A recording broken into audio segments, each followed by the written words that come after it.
Due to the graphic nature of this program, viewer discretion is advised.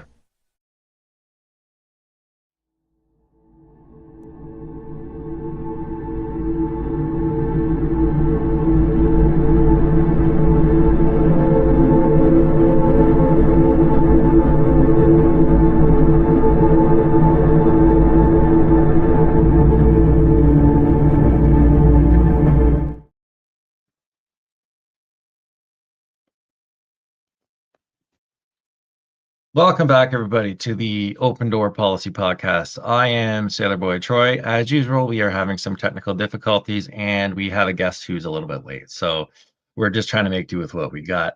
We have a good show for you tonight. We've been pumping it up for quite some time. We're going to be talking about a little bit of tattooing, a little bit of history of tattooing, and kind of the road from the street view of life that most people don't get to see in a normal. So with that, as always, I have my awesome co-host here, Brendan. Brendan, welcome to the show. How you doing, brother? I'm doing well, man. How are you? Oh, pumped. Yeah, very exciting. I'm looking forward to this. Right. Yeah. We people are a little bit late, but it's like we say, it life happens, and in tattooing, like sometimes you're kind of running by the seat of your pants most of the time. So yeah, here we are. And yeah, here we are. And I mean, to have, Shane coming from LA, making the time to do this is incredible. And then I'm all the way in the East Coast, you're in Central, all time is different, right? All different kinds of the parts of the day. So yeah, balancing the time zones has been quite the thing, eh? It has been, but we're making it work. It's kind of past my bedtime, just a titch, but we're making it happen. We're making it work. What time is it over there? 9 o'clock? It's 9 o'clock here. Yeah, it's 9 o'clock in Halifax.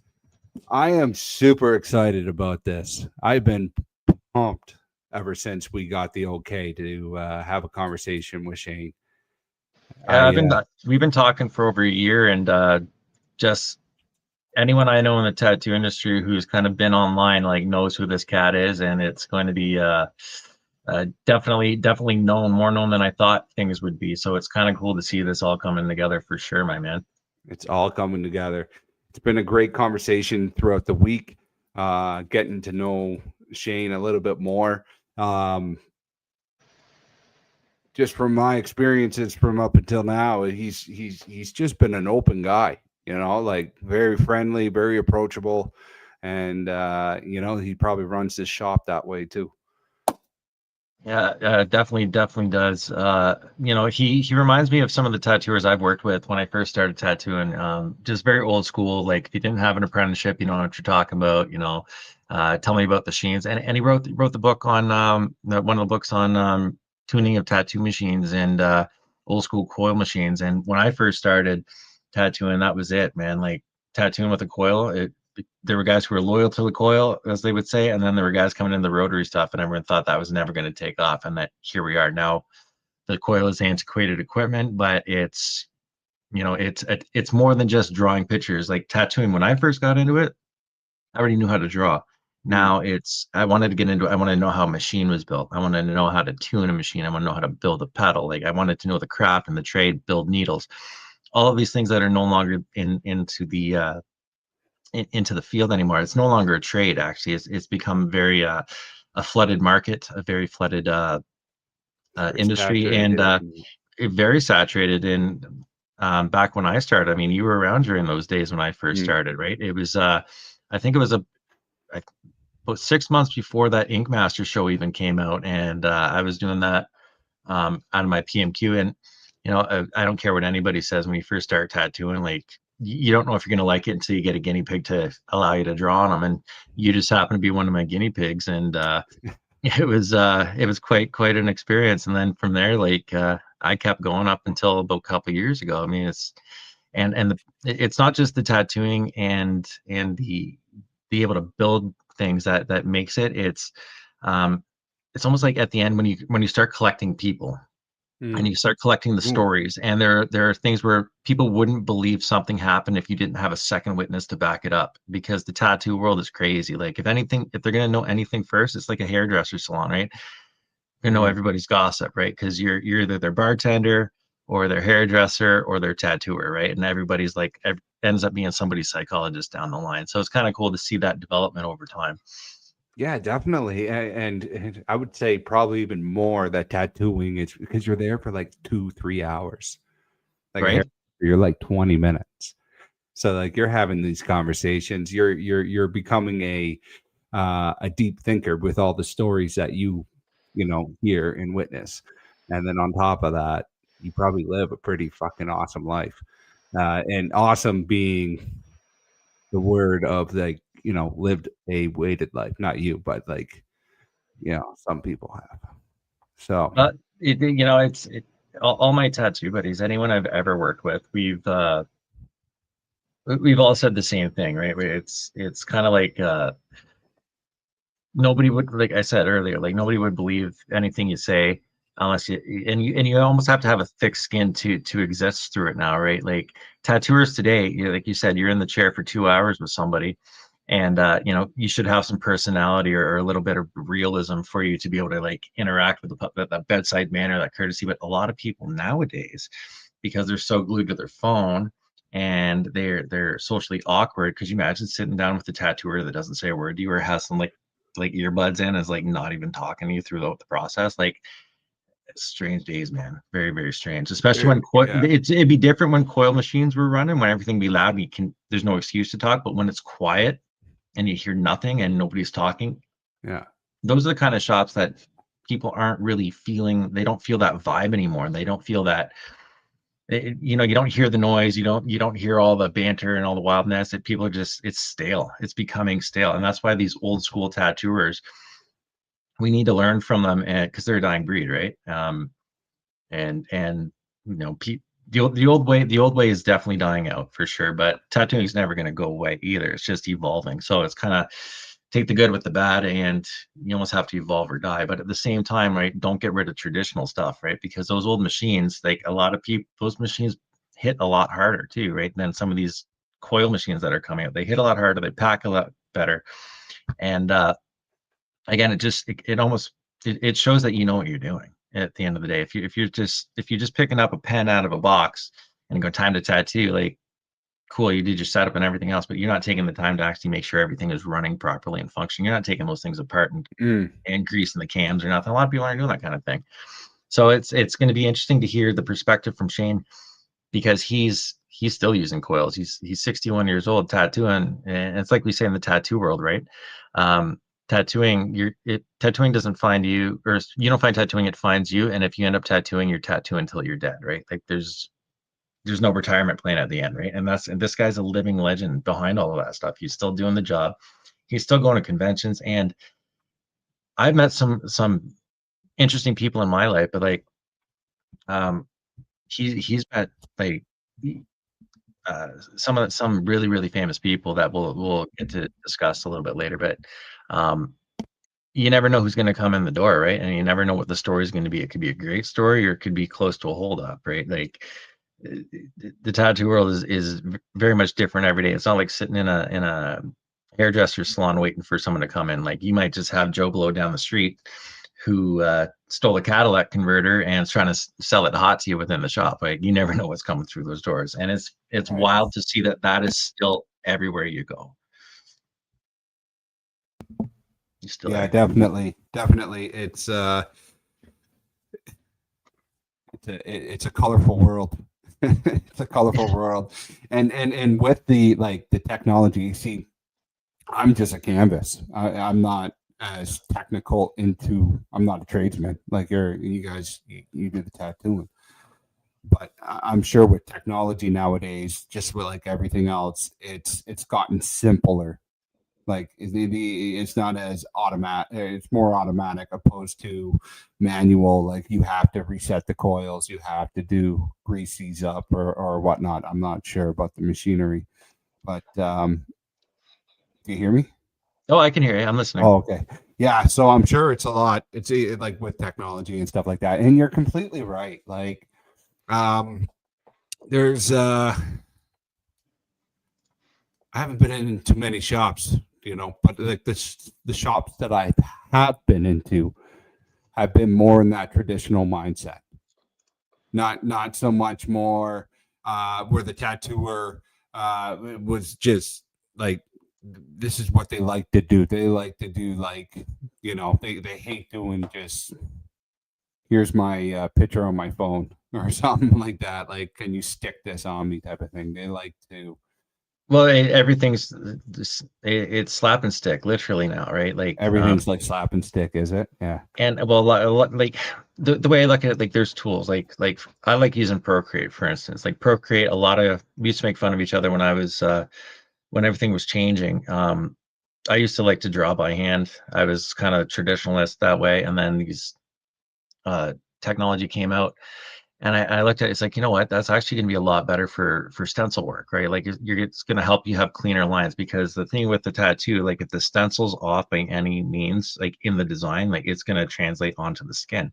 So with using these programs that can crispen your lines and do all that other stuff, 100%, I agree with it. Like it should be symmetrical, sharpen your image. But if you're using programs like AI and you're just getting an image straight off of AI and then putting it straight to scan without even making minute changes or adding any of your own flair to it, then what are you doing? You're just a photocopier at that point. You're showing you have no, and you're gonna dull yourself as an artist just by doing stolen work.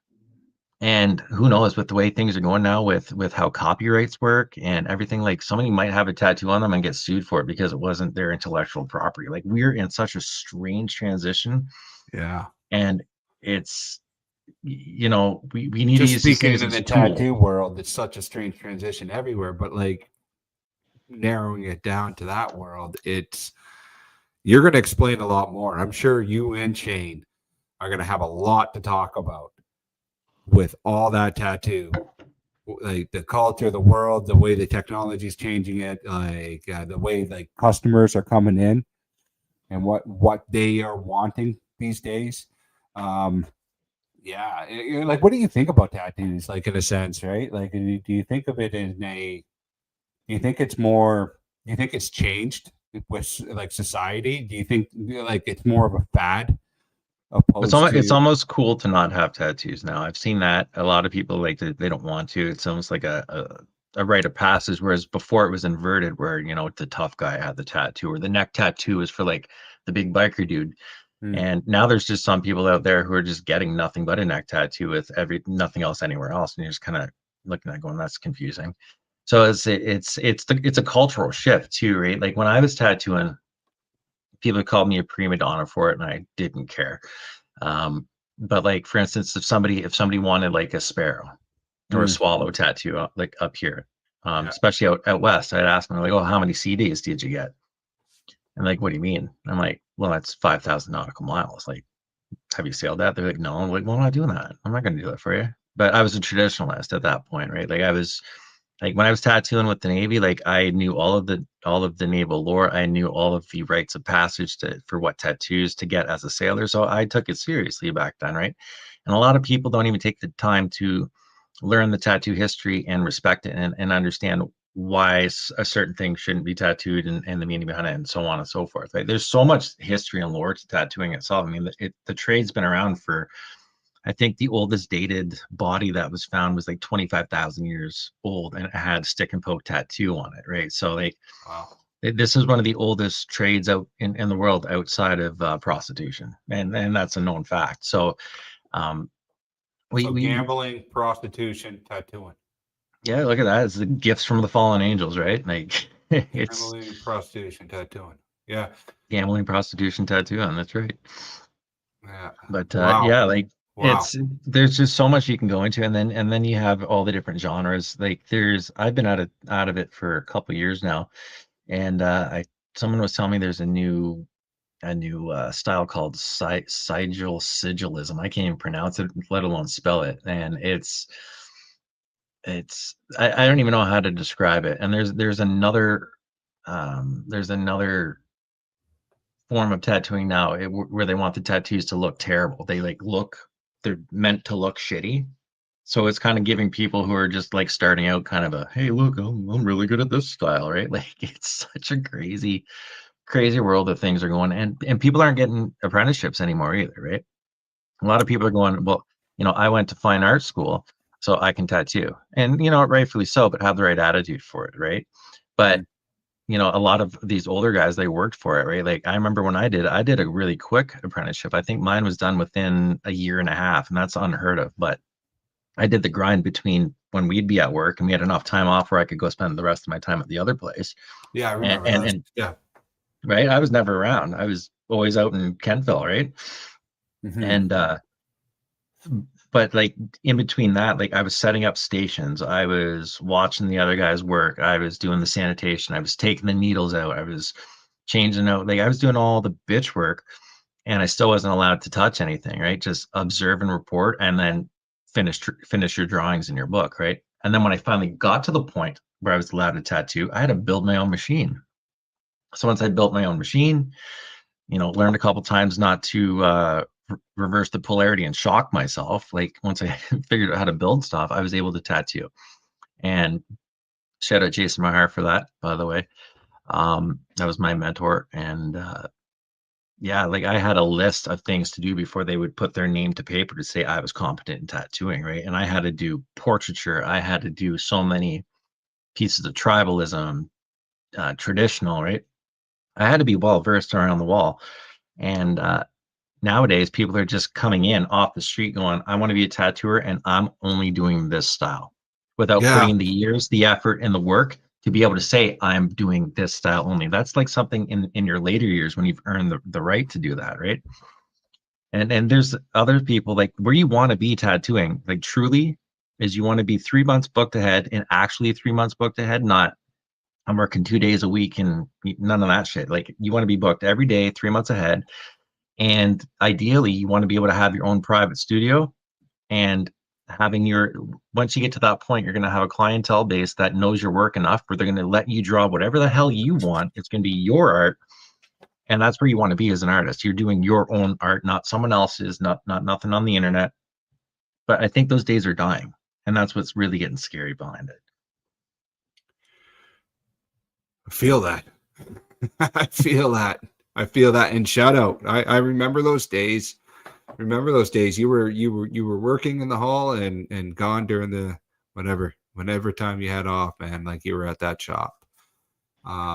It was a grind, and those were the days before Ink Master became a thing. Like I was started before Ink Master, and then as soon as that show came out, that's when everything started. Everyone had an interest in it, and the market started to flood. Because I remember when we were in Greenwood, there was only one guy doing it. And by the time we left, I think there was like 3 or 4 shops in Greenwood. By the time we left, I was like, that's a lot for that tiny little spot. Yeah, it's a lot of saturation and competition within that tiny little area. Yep.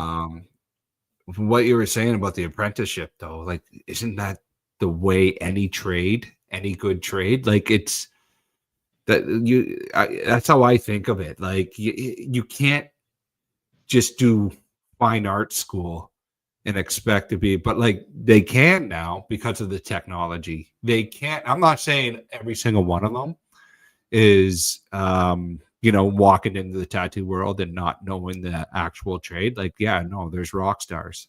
Mm-hmm. But the respect is gone. The respect is gone. The respect is gone, right? And that's the thing. They're coming in with the mindset of rocks. I'm a fine artist, and now I have the technology to do this. Because before, they would have had to get the apprenticeship within the parlor. Mm-hmm. Right? Yeah, because back then, if you wanted to work a shop, you had to earn your keep to even, like, for 6 months to a year, sometimes 2 years, to even be allowed to work in that shop. Now people are going to go, you're not going to fucking hire me? Cool. I'm just going to go to the guy that needs to pay rent, and he'll hire me for a dime. And they might not be the quality artist, right? And that's the problem with the tattoo industry now today too. We've done it to ourselves, where mediocre people are getting hired, and they're getting the sense of, I'm a rock star and I'm good, when some of their work needs to be criticized. And unfortunately, in today's world, you can't critique anybody because that could be a scene of harassment. Like there's the way society's kind of shifted, like there's a way to talk in shops. And if you're not working with like-minded people and have like-minded clients, it's not going to be a good job for you. It's not going to be a good spot anymore. No. Yeah. Things have changed. Fuck. Things have changed. I remember the days when I was out tattooing out in Victoria, like, you know, you get in a fight with a girlfriend and you're on the doghouse for the night. So where would you go? You go sleep at the tattoo shop, right? You had a bed there because it was yours. It was your chair. And you go there, you park your motorcycle in the lobby at night, lock the door and go to bed. I've done that many times. And a lot of tattooers I know have done the same thing. And that's just how it used to be, you know? But it's at the same time, like the days of where the guys were doing rails off the table the next morning and leaving there for customers coming in. Like I'm glad those days are gone too, right? Like so there are certain things that need to disappear and there's other things that need to stay there, right? You have to almost balance professionalism with being like cool guy. You know what I mean? Yeah, I do. Yeah, I do. You have to balance it, like it's gone way too this. It's like nowadays, right? Like it's either left or right, and then it's just way swinging. And then you have to be careful what you say in the shop too, because somebody could get offended, right? If they're not one of your, and then they could be offended for what your client might be saying to you, right? And then it's just a fucking game, right? And that's part of the reason I kind of backed away from it. I was like, you know what, I'm at the point now where I'm like, I love it and I do miss it. Like it never leaves you, but at the same time, like unless they're, ideally the 10 loyal clients for the rest of your life and you tattoo every now and then, that would be the perfect life. But you don't have that option, right? You don't have those people you can trust. You just never know what people are anymore. It's turned into a hustle game. Everything's a hustle. Everything's a hustle. And the world's so happy now too, right? So like, God forbid you get like a fucking infection or whatever, right? And you don't know if it's aftercare or whatever, right? Like who knows what people are going to do today? Well, exactly. I don't know. Hopefully, if there's anyone in the comment section, if we got any tattooers out there, just put your 2 cents out there and just if you agree with anything that you've seen. Like I said, we're just waiting on Shane to get in from work. That's right. He's on his way back, but we're just having our bro talk at this point and just kind of looking into it. You said, why don't you give us a brief rundown on what you've been able to find on Shane there? And we'll just give him a little bit of a pre-show pump up. Okay. Well, how about this? I got the video. You want me to put that up? Yeah, put the video up and then we'll discuss it.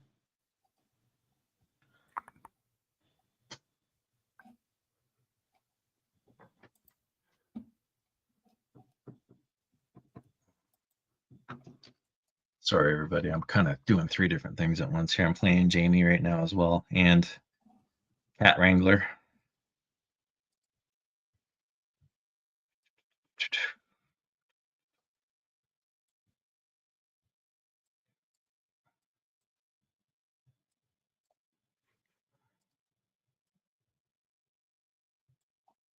So we lost our link. Okay, we're good. Just making sure everything's on the go. Good on the go. So yeah,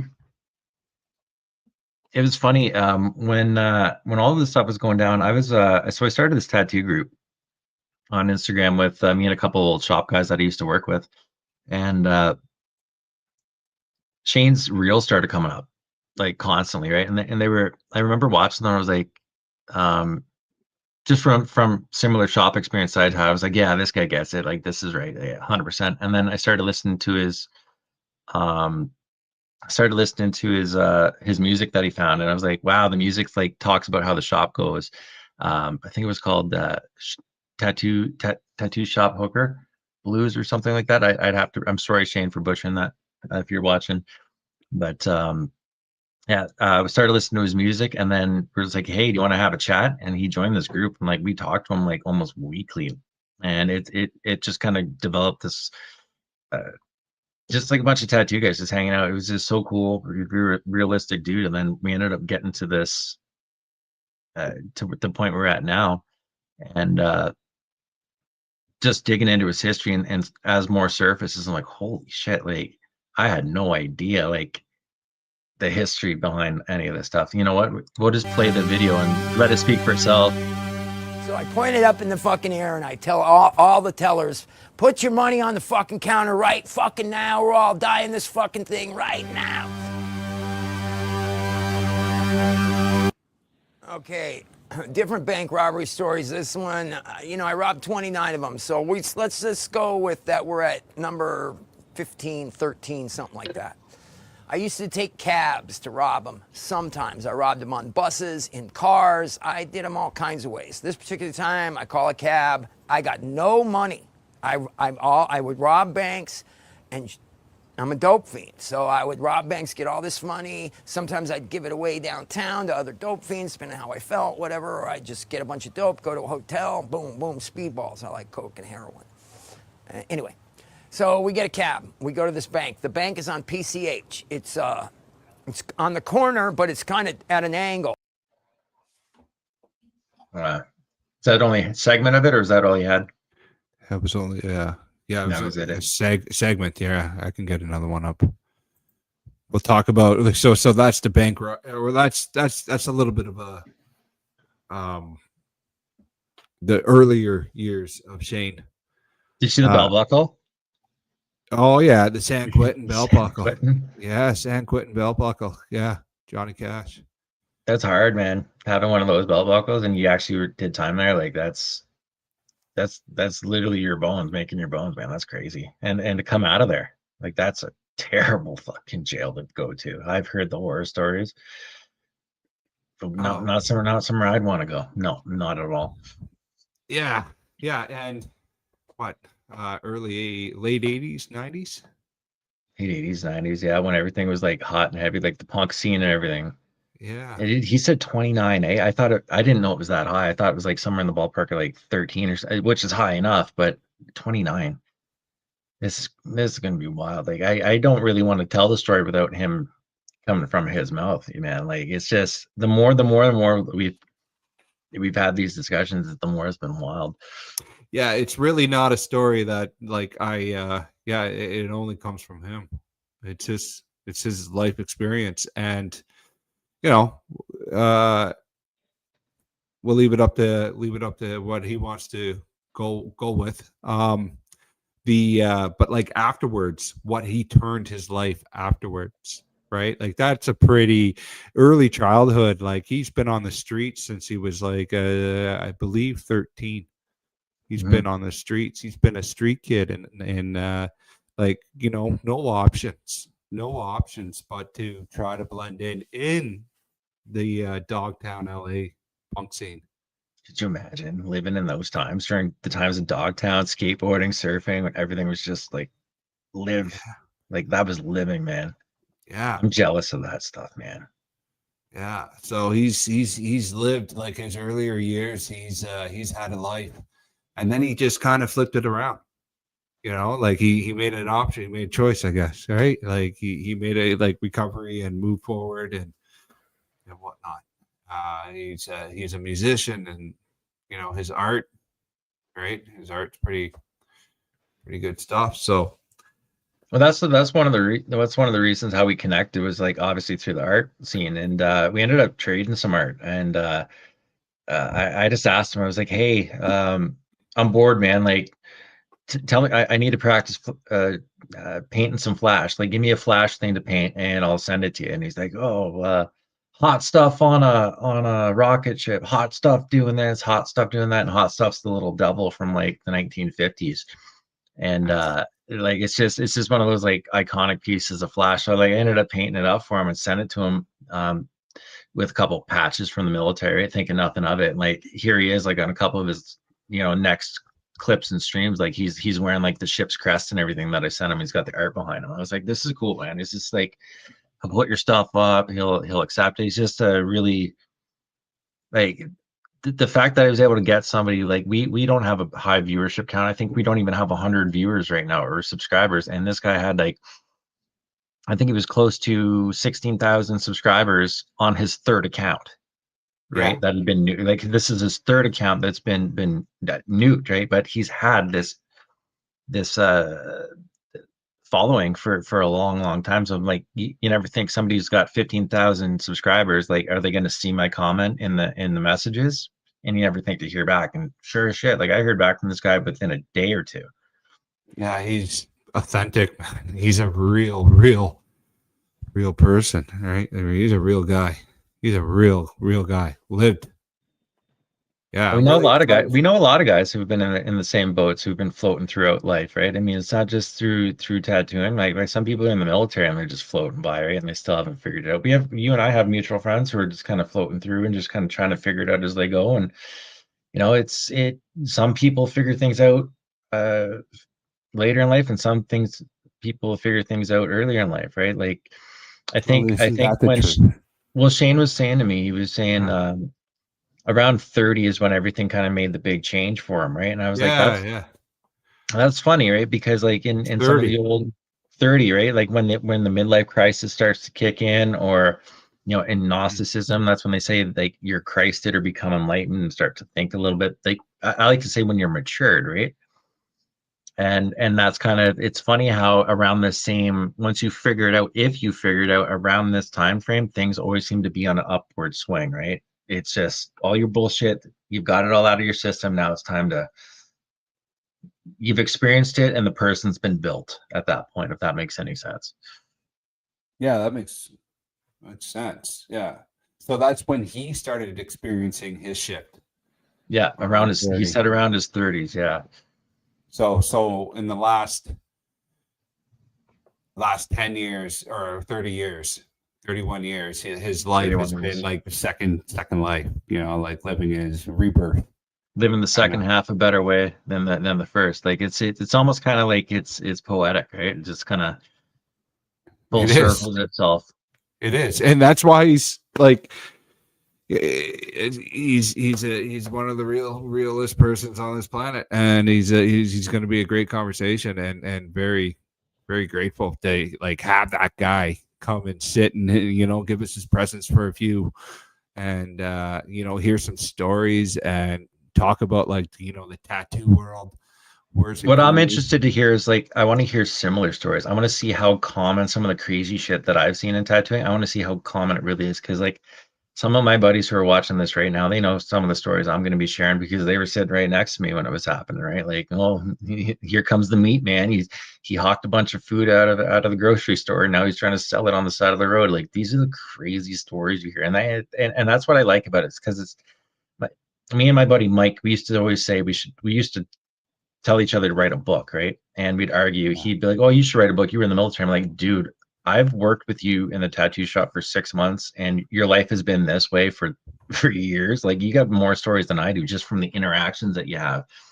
And it's just, so we ended up just kind of doing this, and it's flowing, right? So, and that's why he's probably watching this right now. And the other guys, they want to see if, how it is on the other blocks, on the other side of the world, right?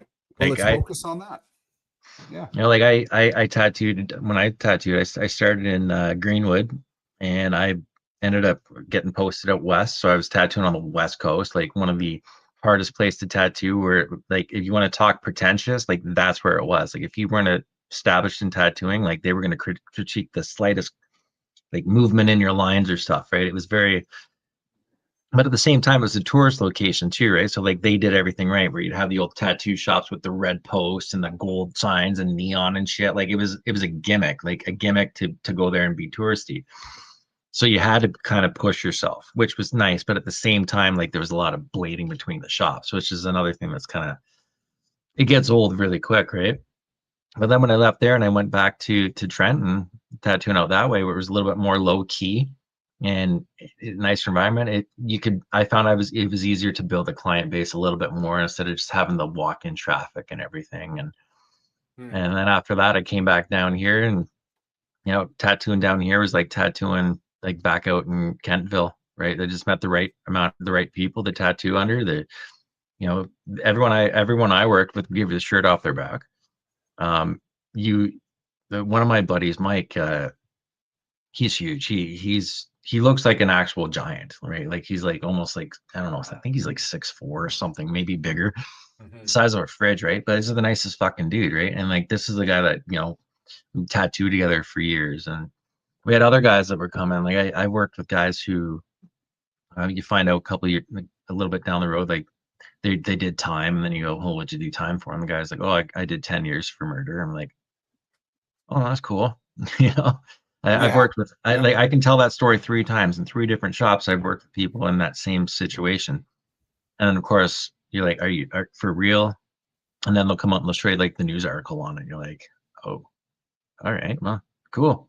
Nice art, nice work. Let's keep tattooing. And then that's the end of it, right? Like you never know who the people are that you're working with. And it goes to say you never know who your clients are either, right? So it's just like I said, the collection of people and just the things that you see is just unreal.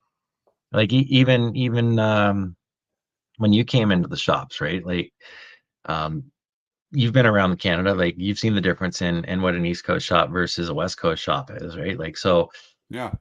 There's a big difference on like inner city and country, you know, outer city kind of shops, and you know, even certain areas.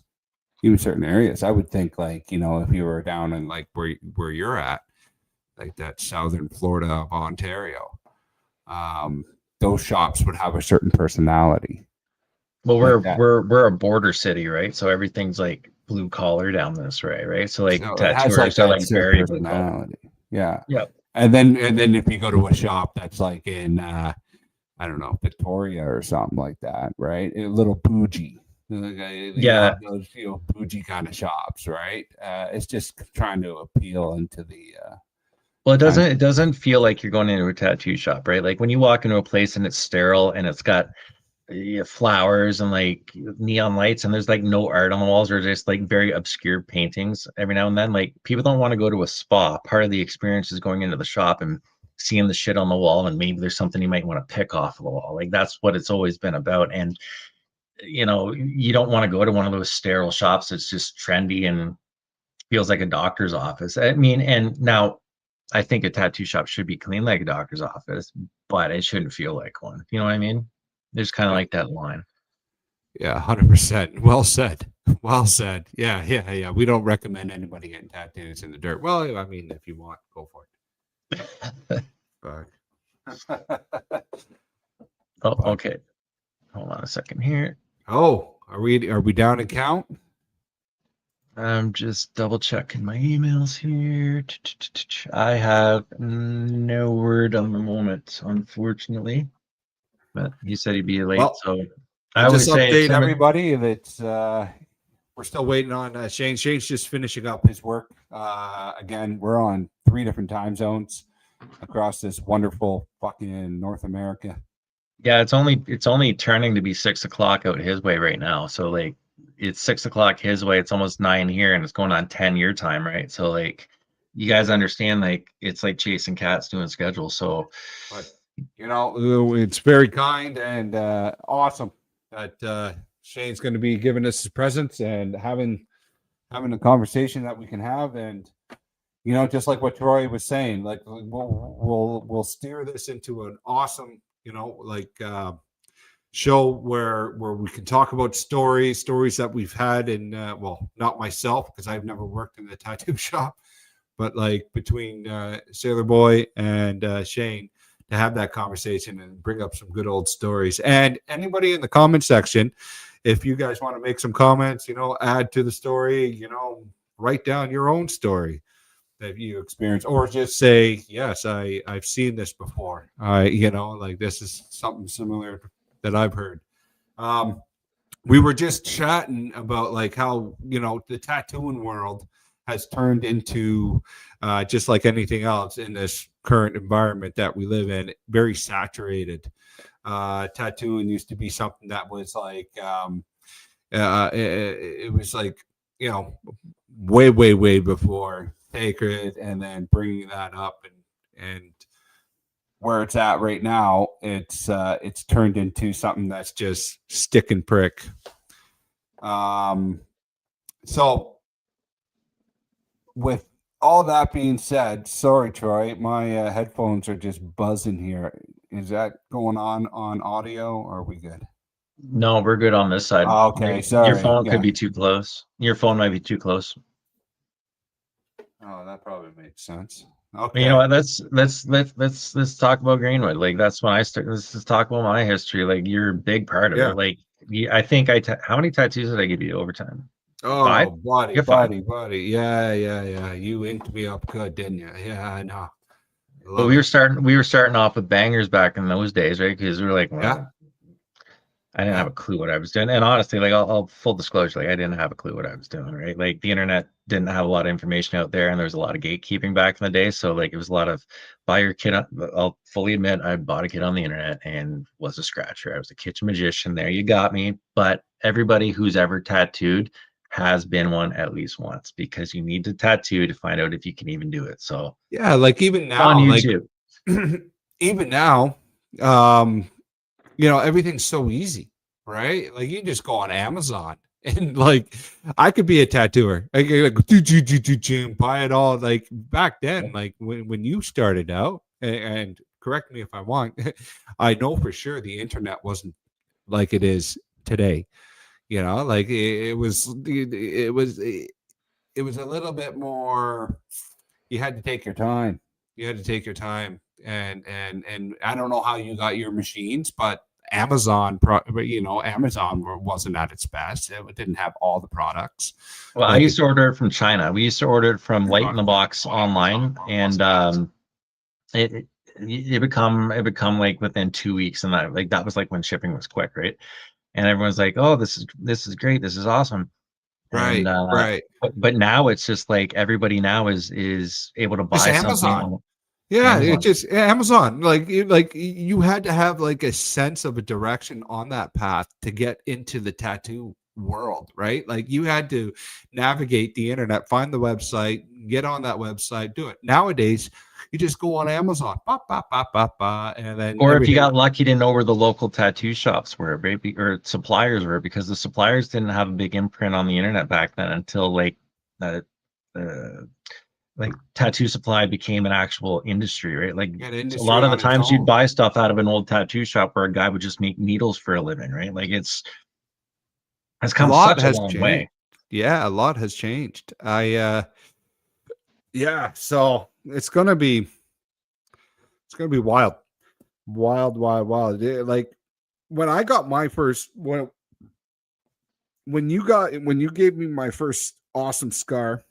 I think it was the. I probably did scar you up a little bit. I think it was this.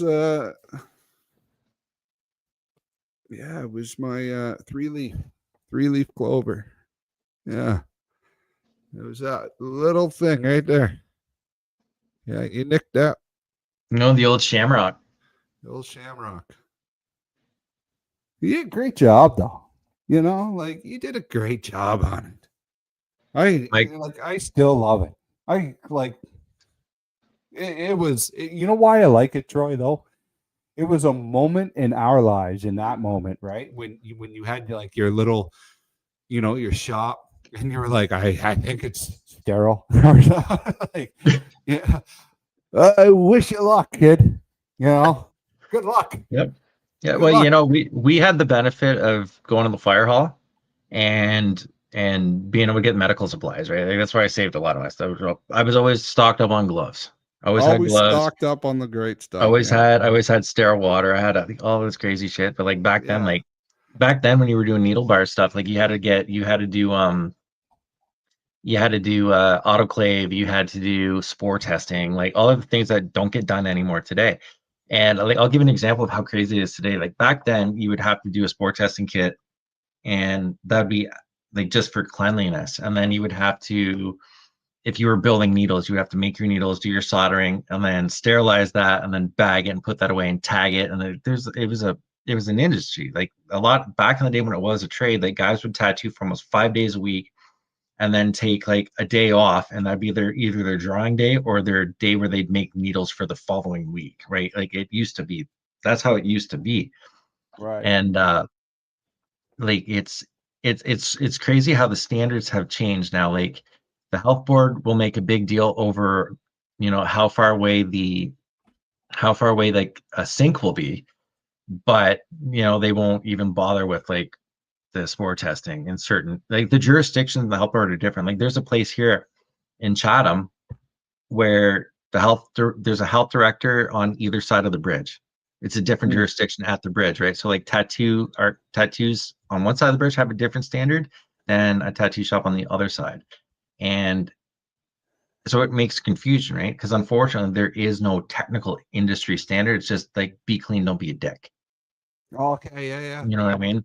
So like that's like the idea of a tattoo school. It sounds good on paper because you think you're going to come out and be learned in medical and all this other stuff, but most of the time it's just a bunch of guys just being scammers, right? And they're not teaching any of this stuff, and whatever they are teaching isn't jiving with what the health board's saying anyways, right? Plus you need a bloodborne pathogens course before you could even start. You should have one, but a lot of people don't get it. Like they're just, I'm a prima donna and I work here, right? I see we have a lot of tattoo artists in the chat now, so let's bring some of that up. I like to hear what these guys think about the health board and all this other good stuff as well. Love it. Looks like we have some old school tattooers in here. Yeah, we got Mark Hawkins here. Making needles. That's a craft. Yep. Some craft stuff. We got the Weird Core Gamer night. Yes, sir. Tattoo man. Let's go. A couple people know each other in here. Mark and Enholm. Let's go. Yeah, this is great. Colin is a rad tattooer. Yeah. You guys to put some links up to some of your work. We can showcase it. Weird gamer. I remember watching Darren make needles at the shop when I was a wee little buck. Such an art. Weird core gamer. I'm gonna assume that you were talking about tattoos and things. Tattoo shop. Correct me if I'm wrong, but yep. I remember seeing the same person, but it's the same one I'm thinking of. So when you're making needles, Brandon, like back in the day, you'd have your bar, right? Okay. So you have your needle bar, and it's just a straight bar. So what you'll do is you'll take literal needles, and I don't like calling them needles because they're not. Needles are hollow. These are pins, right? And you would take them and you would line up these pins to whatever grouping that you would want. So like if you're doing, say, like a 7 round mag, right? So you're gonna be doing a layer of setting these up, and you have to have a certain length of them, right? So some of them, like if you're doing like a curved mag, you're gonna have shorter ones going to bigger ones, going to bigger ones, going to shorter ones, making that edge, that circled edge. And you'd spend a full day making a bunch of these things, depending on how many you make throughout the week, if you were one of those old school guys. And that's what this guy would do. And then you solder this bitch together, and then you have to go and sterilize it and put it away for the following week, right? There's so much more to tattooing that people don't understand today, and it's very unfortunate to see where it's at now, because it's, in my opinion, it's become too convenient, and the respect has been lost. Yes, I would agree. Dad duty wanted to hop in. I've never well, it's not a profession that I've done, or trade or craft. I've just sat in it and got and enjoyed getting them, but I can't really speak on like what you were saying there, and that's what you and Shane and the chat. There's a lot of I know definitely a few here. And Mark Hawkins asked me if I'm a traditional guy. Is it obvious? Yeah. I do like my American traditional. I actually do like doing a little bit more neo-traditional, but like not neo-traditional of today, like a neo-traditional about 10 years ago, where I like to blend a little bit of more surrealism and use hyper colors and play with a little bit. I like doing flat work, but I also like bringing the flat work to life. So I can do other stuff, but it's just been so long, man. Like I've pigeonholed myself into a place that I like. So hopefully that answers your question. What else do we got here? Mark, yeah, it's 100%. It's a craft that's been lost, right? It was a trade. It was a respected job for back in the day, right? Like people look at the old videos of guys sitting there, you know, Sailor Jerry Collins and Warren and some of the older guys, right, where they're sitting there, no gloves on, big old pipe going, you know, perhaps like a rinse bucket next to them, right? You know, as silly as that looked back then, and everyone asked how sanitary was that, well, they don't realize like the work that these guys were actually doing to make sure the machines were functioning well, that the shit was actually clean. Like just because there's a bucket next to it, it's just the old way of things. Like you would never see that today, but back then AIDS didn't exist either. There was other diseases, but like back then nobody gave a shit. Back then it was during like the Second World War and stuff. Like people were living for the moment, right? There was this romance to tattooing back in the day, where it's there.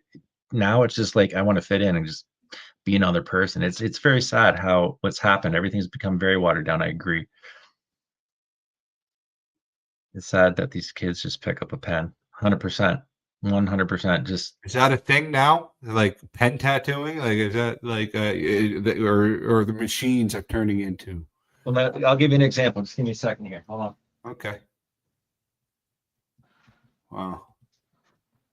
Yeah, we were just discussing, you know, like even how easy it is to just go on Amazon and just purchase this stuff.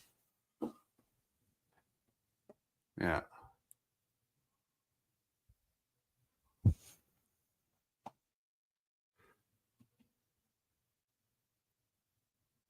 Absolutely.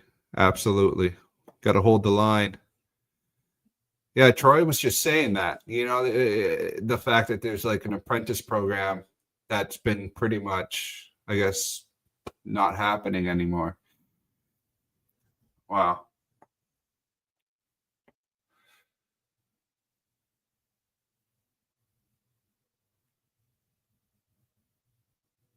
You guys think it's going to ever come back? You know, like, do you think people are going to, you know, crave kind of that old school vibe of tattooing?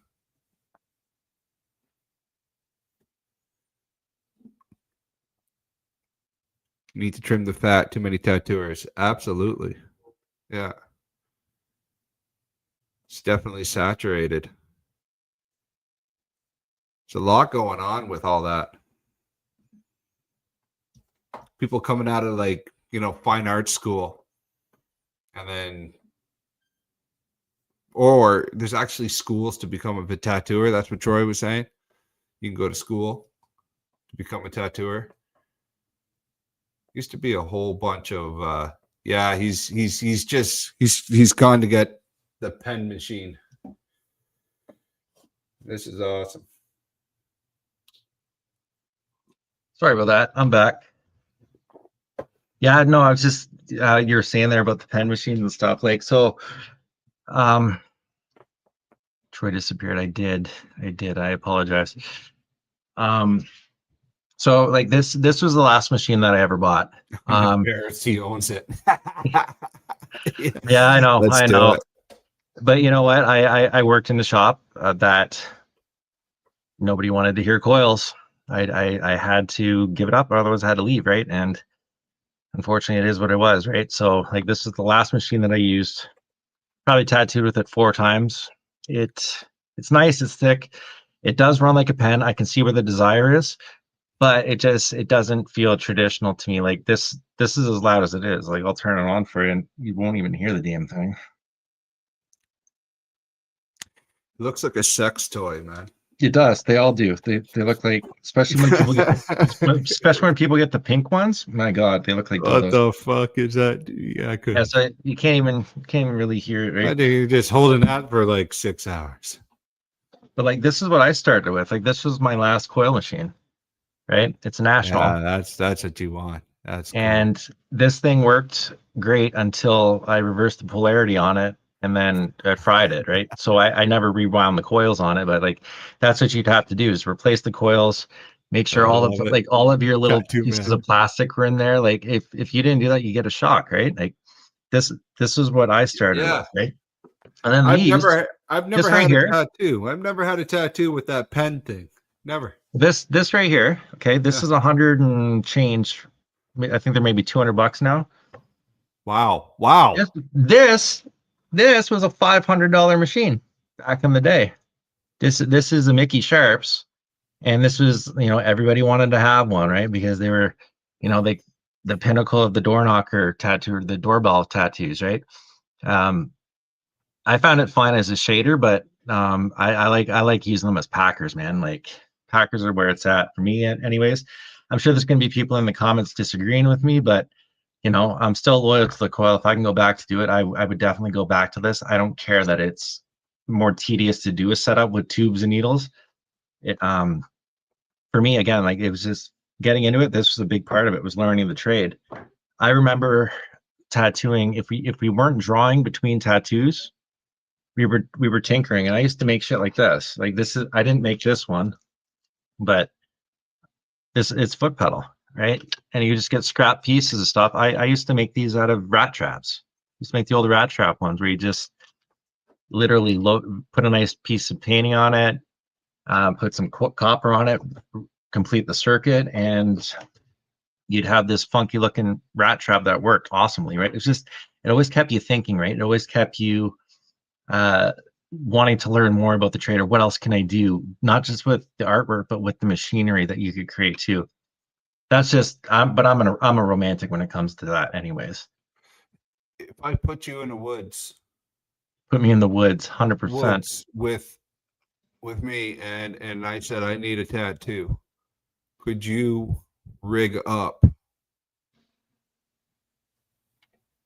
machine to get out there? Well, if we're in the woods, I'm stick and poking you. That's very easy to do. I'll just stick and poke you. But like, you could run if you're good enough, you could run a tattoo machine off of just a guitar amp, right, or a car battery, right?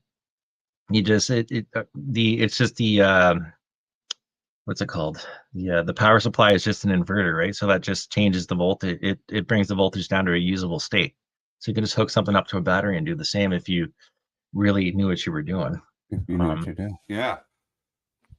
But it sounds like he really took on that whole, like, the whole craft of and what we're saying is, like, when people are just coming out of, like, fine art school or something like that, and they just go on Amazon, buy a pen tattoo device for $200, and then they go, yeah, I'm running a shop. Like, that's... Well, again, right now it's money talks, right? Whoever has the money to build the shop is going to have it. The jurisdiction is actually ridiculous and should be the same across the board when it comes to the health board. I don't understand how there could be different rules regarding health and safety. Yeah, 100%. So this person's they know the area I'm talking about, and we've all had that conversation. It's ridiculous how there's absolutely no standard, and when there's not a standard, what happens? You don't become proactive, become reactive, and that's where things like, just like here, the rules. What happened? Did I lose you? You there? I'm here. I don't know what happened. I think I lost you. I don't know. There we go. Nope. There we go. Yeah, the laws and rules have to be applied accurately and consistently through Ontario province-wide, like our laws at least. Yeah, I agree, 100%. Wow, I'm trying to keep up here. This is it's a great conversation that's going on. Great conversation. This is what we like to see. This is awesome, guys. Awesome. Tattooing used to feel more magical even 10 years ago, and now it just feels like going to a coffee shop and ordering a fancy latte, right? 100%. What do you got? We're going to dig into this, but definitely with Shane, and it's probably like, yeah, right? It's turned into a coffee shop with a fancy latte. It really has, right? You get people coming in right now with their, like, eye mask and a little blanket and freezing cream. They put their freezing cream on, like, all these. You mean the placebo cream? The placebo cream, yeah. That shit doesn't work. That shit doesn't work at all. It has enough lidocaine in it to allow it to be called a numbing agent, but it's definitely not enough. Like, if you go to a shop, like some of my buddies, they get tattooed, I get tattooed. None of us are tough, and I don't care who anybody who says they're tough. You're not. Right? You're gonna get tattooed on the top of your head. You're not gonna like it. And I've seen the biggest guys come in, got rubbing cream, and they come in 20 minutes ahead of time with like a bonnet on with lidocaine in there to soak in for when their tattoo goes. And you're like, fuck, man. All right. Well, good luck to you. And it doesn't work anyways, right? And if it does work, it just numbs the pain for a slight bit of time, and then you add white, and it doesn't matter what happens. Everyone will know that. So it's just funny how that worked. It was a nice gimmick at the time. I wish I thought about it. Snake oil salesman, make the money, it'd be great, but I don't really find that it does anything. Yeah, and it's actually gotten as far as like people, anesthetics, right? Like to put themselves out for the tattoo. Yep. That's crazy. Like full body. Like it's like a one day shop. They have like 4 artists or tattooers doing the work on one body that's been put out. That's not tattooing. I don't No. know. Well, and again, like That's just putting from a costume on, right? That's putting a costume on. just from what I can see in the comments, like um everyone seems to be on the line. Like I can tell who a traditionalist is just based on the comments here, just what they're talking about. Like I know who's running coils. And these are the types of shops that like I said to you, I would fit in well with these shops, just based on the conversations that are having in the sidebar here, because these are the conversations I have in any other shop anyways, right? Oh, here's a good one. Get your palm tattooed by me and it will make you feel alive. Haha, Collins makes me sick too. You know what? It's funny you say that. I wouldn't do my palms just for reasons. I just like to make sure my hands, I like to make sure that they look clean all the time. I'm like that. But I did consider getting the bottoms of my feet done only because I was a sailor and I thought about the cross on the bottom of my feet to keep sharks away. But again, I pussied out after I got the tops of my feet done. I said, if it's any worse than that, I'm out. Oh, I dipped. Oh yeah. Yeah. There you great. There you If go. you're in Ontario, you're welcome to guest at my shop anytime. Thank you very much. That's awesome. I appreciate that. It's always nice to know I have a home anywhere I go. I appreciate it so much. And I'll definitely be looking into that.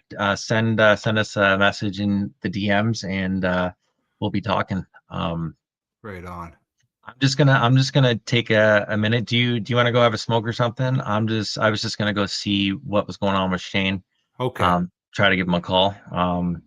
All right, guys. We're gonna keep the chat open. Apologize for the delay. It's we're doing our best, working with 3 different time zones, and listen, it's worth the wait. Shane Enholm is coming on, and we're gonna have this great conversation. It'll just be kind of like this. It's not going to be interview kind of. Let's try to get. It'll be more.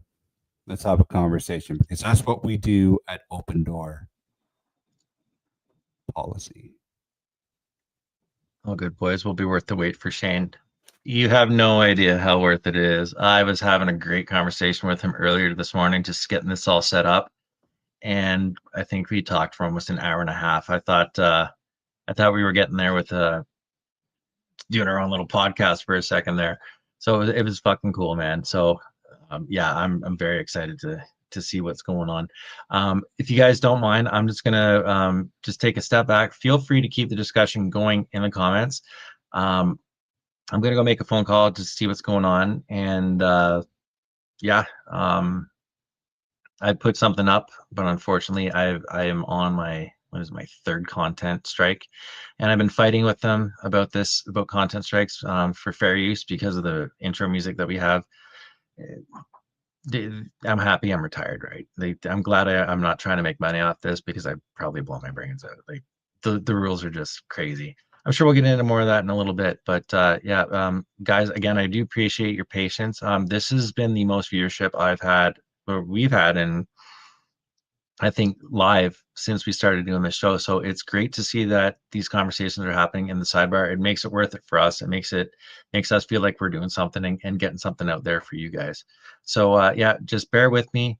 I'll be back in about 5 to 10 minutes, hopefully sooner, and we'll go from there. But just please keep the conversation going in the chat. Appreciate it, guys. I'll leave it up for you.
All right, guys, I'm back. Sorry about that. Yeah, let's see what I missed. What are you guys saying in the comment section? Looks like Brandon disconnected.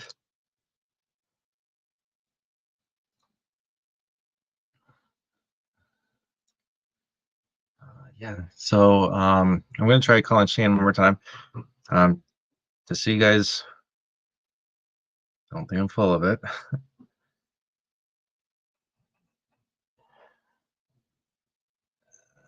Or text. So I'll give him a call.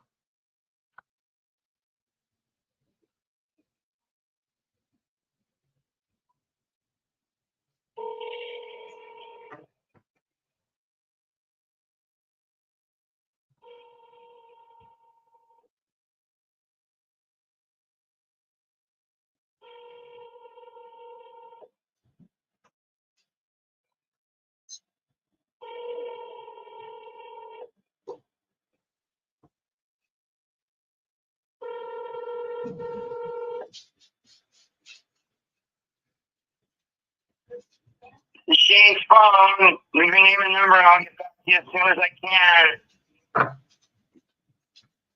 can. At least you know we had him.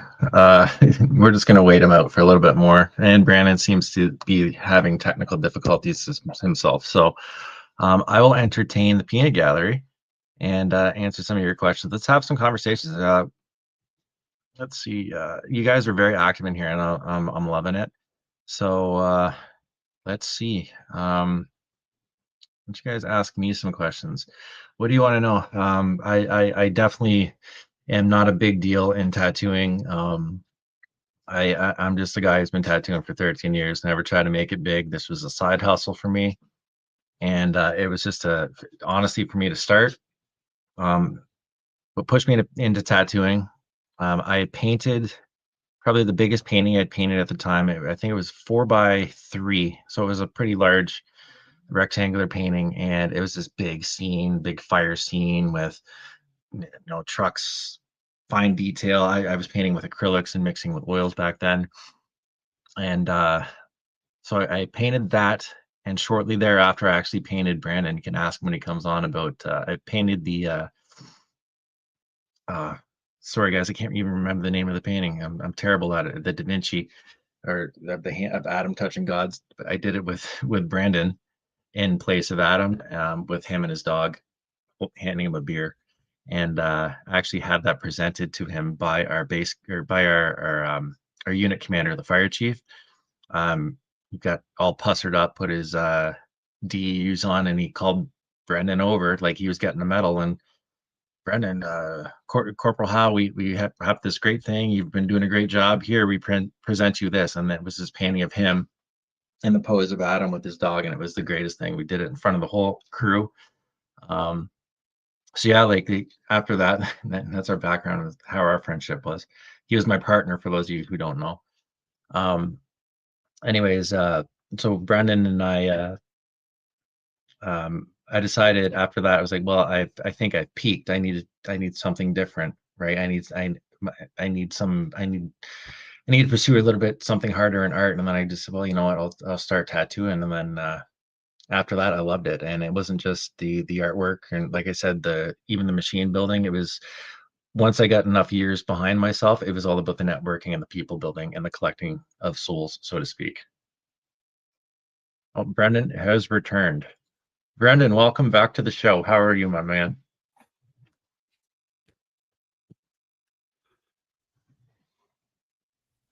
Welcome back to the show, Brendan. How are you, buddy? Oh, I'm ready to go, my man. I am so pumped.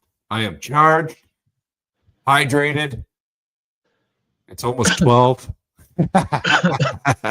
Is it really? No. No. It's like 10:15 there for you. It's like fucking 2 a.m. for me. So I called Shane, emailed Shane. I even called him live here on the camera so people didn't think we were liars. And he hasn't picked up the phone yet. So I'm hoping that he'll just appear into the background here. And if he doesn't, then maybe I'll just say it's probably safe to say shut her down.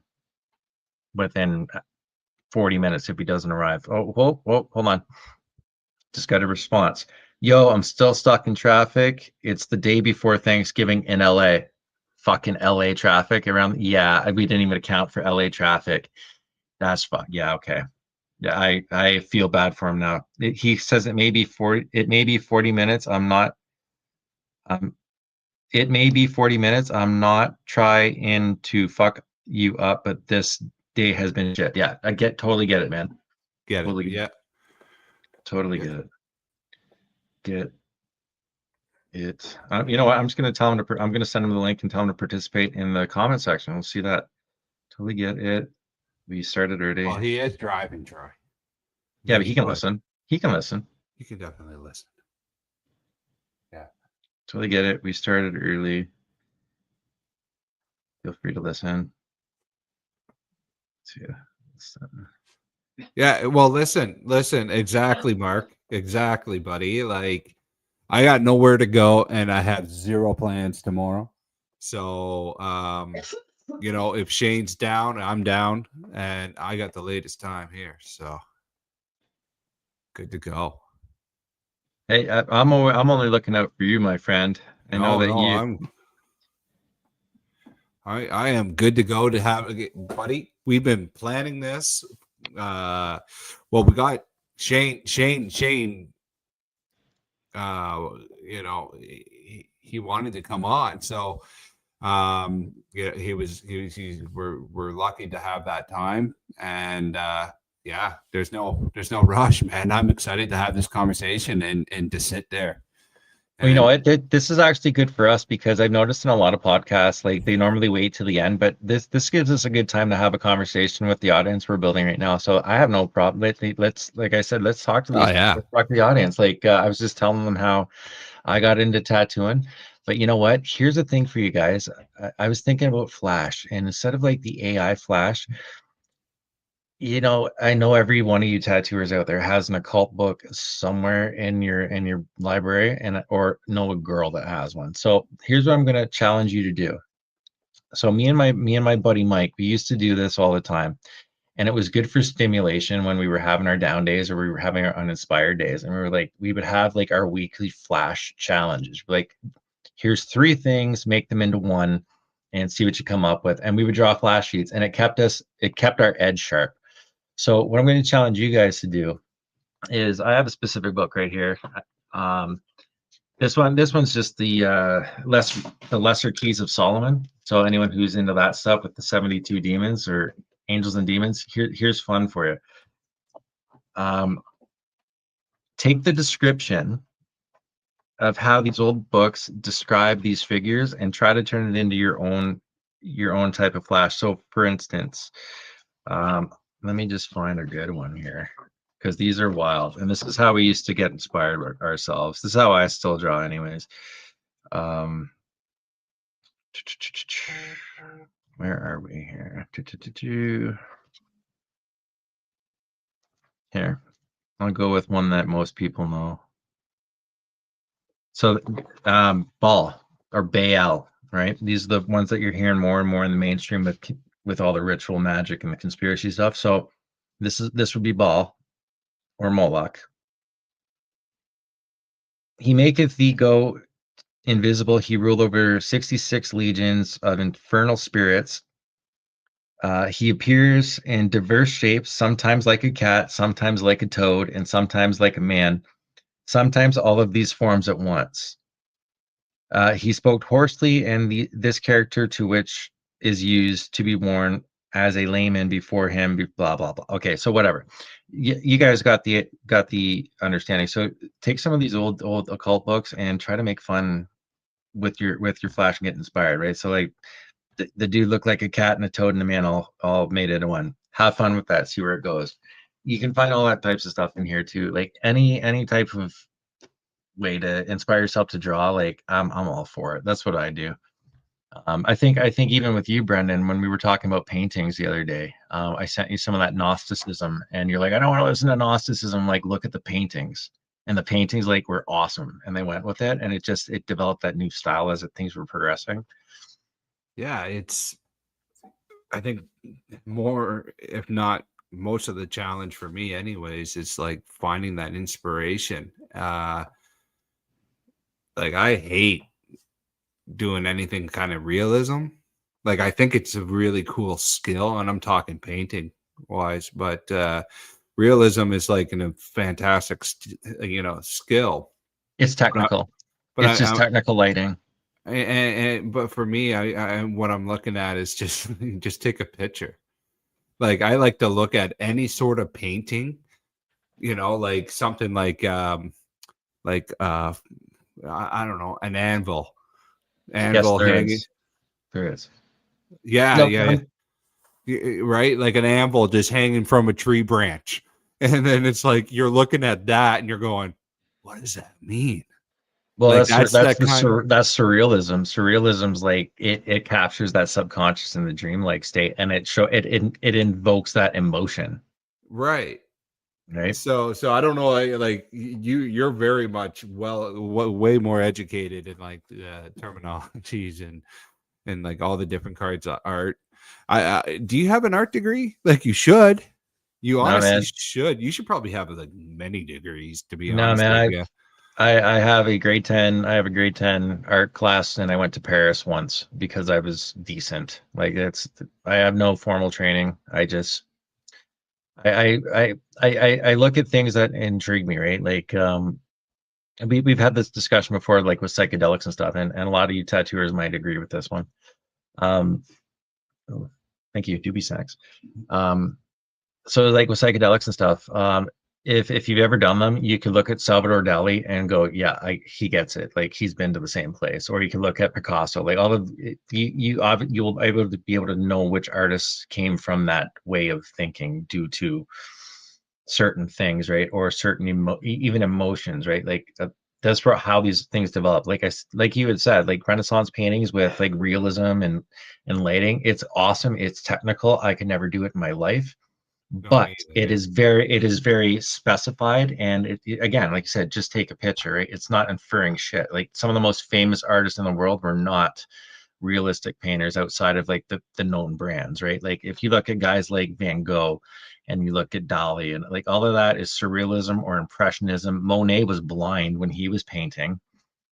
Like, but at the time, you got to also think too, when these guys were painting, what was their painting worth at the time? It wasn't worth $30 million.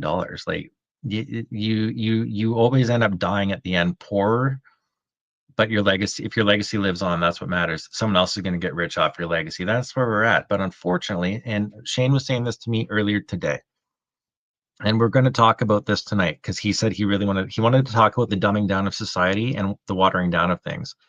And I agree with him because if you look at everything postmodernism as far as architecture is concerned, look at McDonald's. McDonald's used to be a happy land with like a play place outside with colors and shit. Now it looks like corporate America, like gray on gray, just like the McDonald's is gray on gray with a strip of yellow. Like everything's going back to this destruction. Like it's almost like it's I forget what the Russians called it, but there was like a form of art that they called it, and it was very industrial and gross and drab.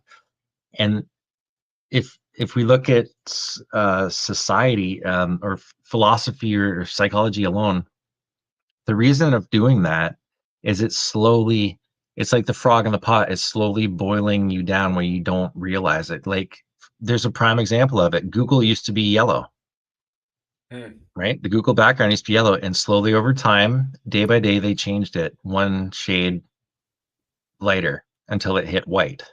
They're trying to take out like, oh well, no, they're who's they, but take the creativity out of the mind. Like the creativity out of the mind. Take the creativity out of the mind because like, where does thinking come from?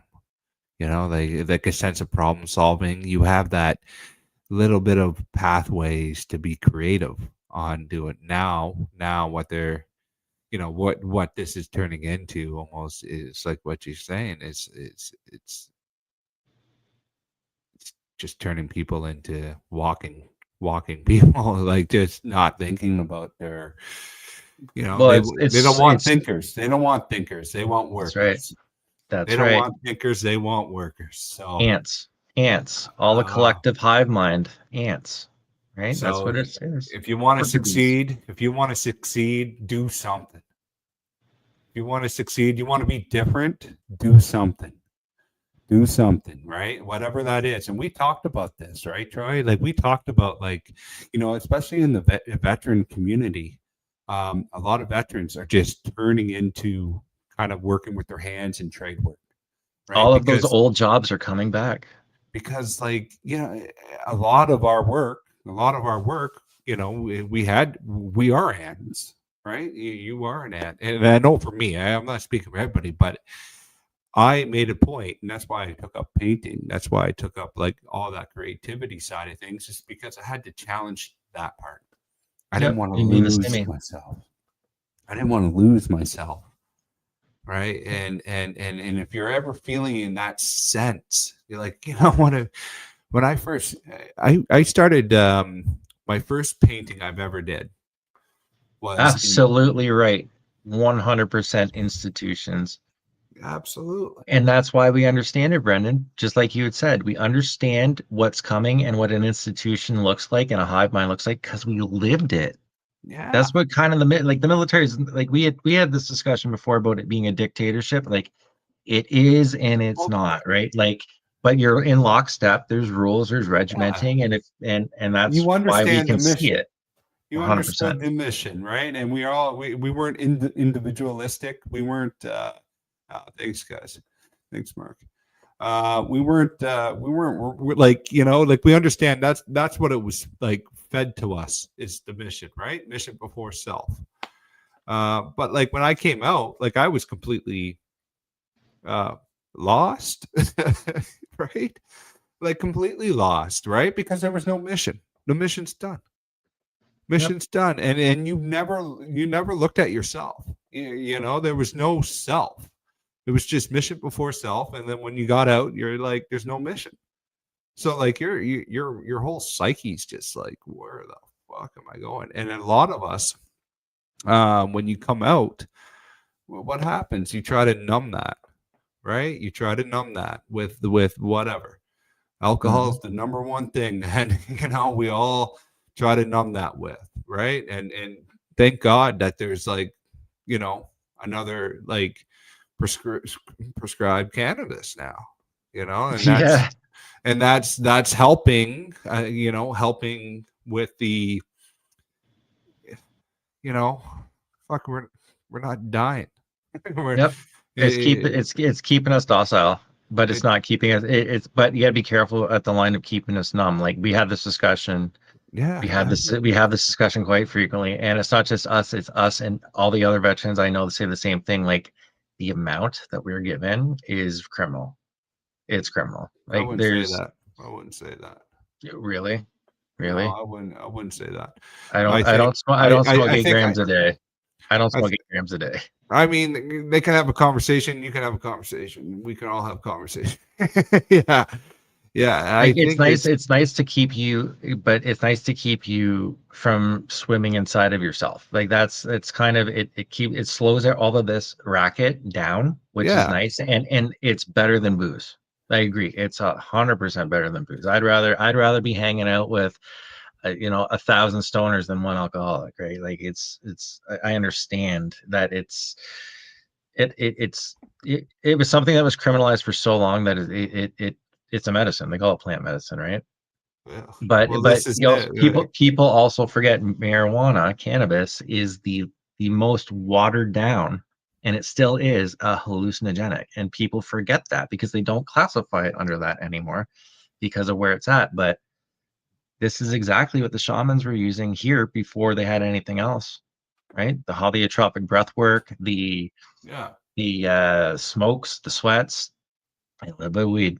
Right, this can get you to the same place that psilocybin and DMT can get you. It's just it's been conditioned out of us and bastardized so much that we forgot what it was for. Yeah, and I mean everybody's different too. Everybody's different, and it's just something that it's for some it works and for some it doesn't, and but yeah, you still have to do the work. You still got to find something. You still got to do something, right? And so I agree with Mark. I agree with these two right here. Like this comment right here. Tattooing's my happy place, right? Like everybody's got to find their thing. Like going back to what you were talking about with painting and everything else. Like if you are doing something that truly makes you feel better, and I'm sure everyone's going to agree with this, you're going to sit there and you'll pump out a painting. You've been at it for like 8 hours, and you feel like a half an hour has gone by, right? Like you're just in the zone, and you don't want to, and you like nothing matters. You don't. It's just like it's just you and your brain, and your body is just like muscle memory at that point. Like you're just so focused in on what you're doing, and it gets all of it out. And I'm sure you've felt the same way when you've done your paintings. Like, I know you, like me, you're constantly picking at your paintings, right? Like I have some paintings that I've been working on for years because I continue to pick at them, right? absolutely, absolutely. I'm very much in the same way, and that's the reason why I got into painting. Is it was I was really lucky to find something that actually turned off that mind for Mhm. like that minute, and it was great. It's like, there still isn't another thing. You would think like gym would be a thing or something like this. Everybody has a thing. Mhm. For myself, like when I started painting, it was just something that just turned it all off. Like I was at peace. I was Yep. at peace in those moments. Well, that's the thing. Like the gym is physical, right? Like I know it's also mental, but it's more of something that's completely physical. You're feeling that throughout your body. You're feeling all of this. But when you're painting, like it's almost 100% mental at that point, and you're stimulating the mental and the creativity, not the drive and the gain. Like they're two separate functions, Two separate, right? but some right, some they go to the gym because it turns off their mind. That's what I'm saying. That's Yeah, exactly what I'm saying. It turns yeah. the mind off, but it's not giving that creative stimulation unless they're in like, and that's why maybe they get addicted to it because they see the muscle gain. They go, "There's my creativity," and then that's how that's built that way. Yeah, exactly. They're skull. Yeah, they feel it that way, Sculpting. right? Sculpting their own body. So yeah, and there's so many different forms. Everybody's different. All we ask is find yours, right? Find your form. Like especially if you're a veteran, just kind of like getting out. Like for me, anyways, like that was the biggest challenge. It was always mission before self, and then all of a sudden it turned into no mission and then fucking figure that out. At 100% hallucinated off weed. Yeah, you know what, Tattoo Man, I can tell you this. I don't know if you've been following us for some time, but we've talked about it a bit about this dimensions retreats. Yeah, that's we sent you up there with weed, and I broke through this probably deeper than I'd ever had with any other substance, with just weed and how the atropic breath work and some drumming. It was quite a thing, and I'm still recovering from it. That's where my esoteric and Gnosticism mind has jumped into overdrive. So 100% be very careful. Everything's good. Just don't do it in abundance. And going back to with Brendan, it's funny when we had our little hiatus there. I was actually before you came back, I was telling guys about painting. We're actually about to talk about a cool thing I did for you. We were talking about painting and how the last couple of paintings before I decided it was time for a shift into tattooing was your Leonardo painting that I did for you. Yeah. Let me put that up. You have that? Do you have a picture of that still? Yeah, let's put that up.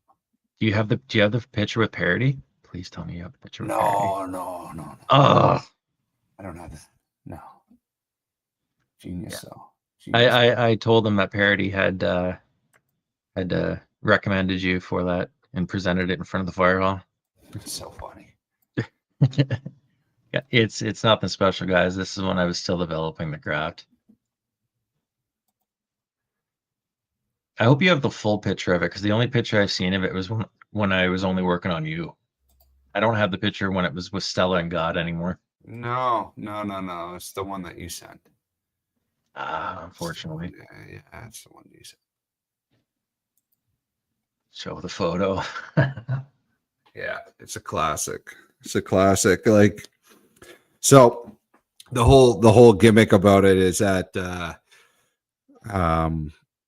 good friend of ours, like we lived together, and I wanted to fucking absolutely have like this.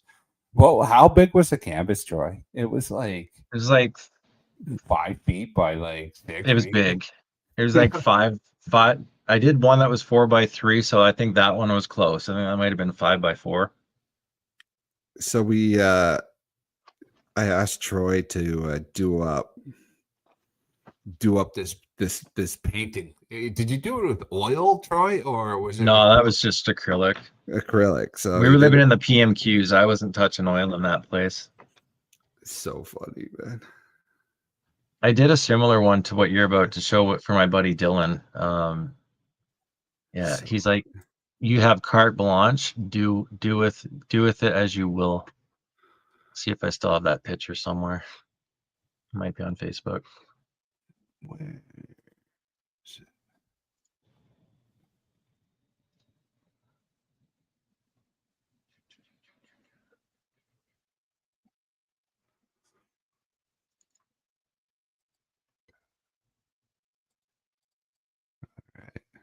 All right, buddy. I got it up. So Troy, he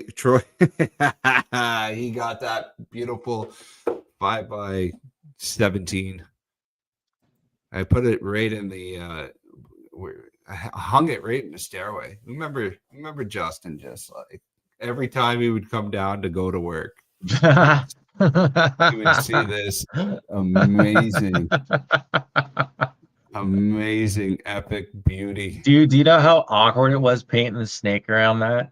Just look, I used to put a coffee cup over your face. I made the mistake of doing your face first. I'm like, this is very awkward. Oh man, that's good. Isn't that So that's brilliant? old memories, man. Old memories, man. Yeah.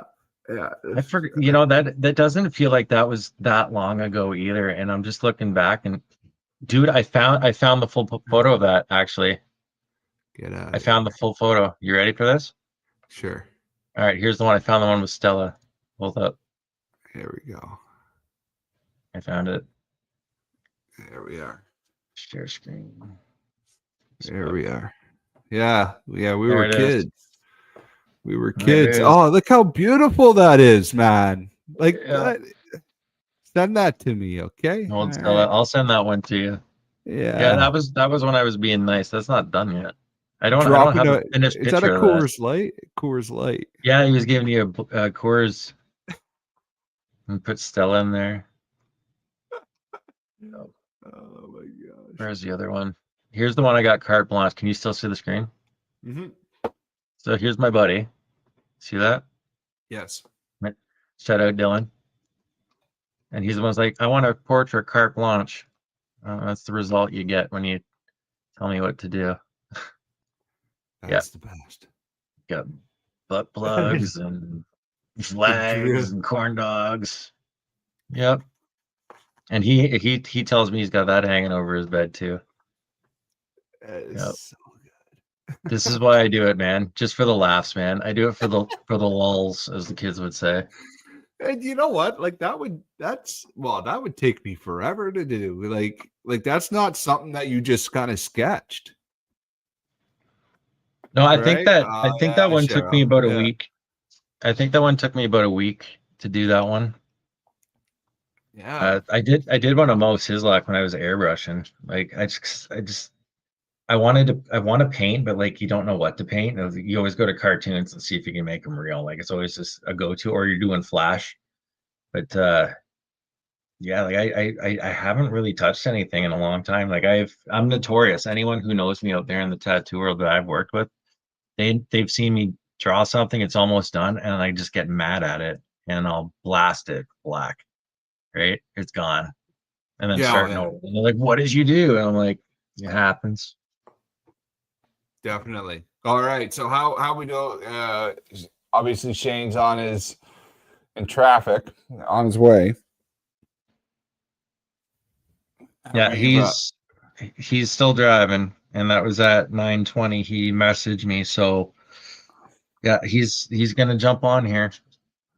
Okay. But like, dude, like I totally forgot to account about LA traffic. Oh, it's Like, insane. It's like insane. you know, it's like on the Don Valley Parkway. Like, imagine that times a billion. They have like what 20 lanes on each side. Just like I'm not sure what his route is and what highway that is, but And then the off ramps, and then like the the off traffic just ramps. coming off the off ramps. Like, I couldn't even imagine out there. I don't think I could survive with my rage sometimes, you know. This is, you know, What the fuck? I Yeah. just like small towns where it's just quiet, man, and you just walk. Like, I went to what was that town I went to? Oh shit, I can't remember. Um, it was in Alberta, and was riding around on a scooter, man. I was like, you just walk and ride on scooters. This is all right.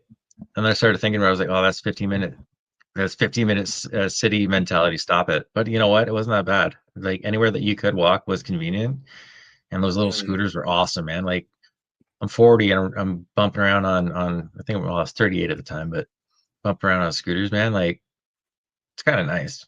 Kind of nice not having to drive my truck around and park it and worry about traffic. It is kind of nice. Like, call me Yeah, seller. yeah. I mean, I've done the scooter thing, but I won't do it again. Done. Not my thing. Not my You get thing. hurt? But no, they just no, they're like you're talking about the renting of the scooters. Yeah. Well, yeah, I understand what you were saying. Like, I buy one. it is nice. I personally It is buy nice. one. I'd personally get one. Yeah, exactly. Or like any of those, like kind of fucking, like a scooter or something like that would be good. I want to get back to what one of the guests was saying there. They were telling us that we should have. I just want to find the name. A shaman. Get a shaman up. Yeah. Mark Hawkins says, speaking of shaman, shout out to Scott Force. He would be a very cool guest for you guys to have on. Well, you know what? Give him the deets and or email us the DMs, and I'll see what we can do. We can't promise anything; it's up to them. But hey, if they'll come on, that'd be great. Scott Force. Scotty. So what does he do? What is it? Is he an indigenous healer? Or is he Anishinaabe Algonquin healer? You said in Ontario or Canada, so I'm just assuming as such with the shamanism. What are you saying, Brendan? You getting tired yet? No, I'm good. I'm good. I'm reading the chat, but yeah, we'll get a hold of Scott. We'll get the details and then we'll get a hold of Scott. Oh, he's a tattooer and a shaman. He's in Tennessee. Oh, hey, cool. Well, let's see if we can find out what his Instagram is and how to send it out. Doing a little bit of shaman work, shaman conversation. I know nothing about being a shaman. You know, one of the coolest tattoos I ever got done was I actually got one done by a shaman when it was in Victoria. They were having their tattoo convention out there, and his name's Mayo. I don't know if any of you guys have heard of him. Check him out. I think he's from the Philippines.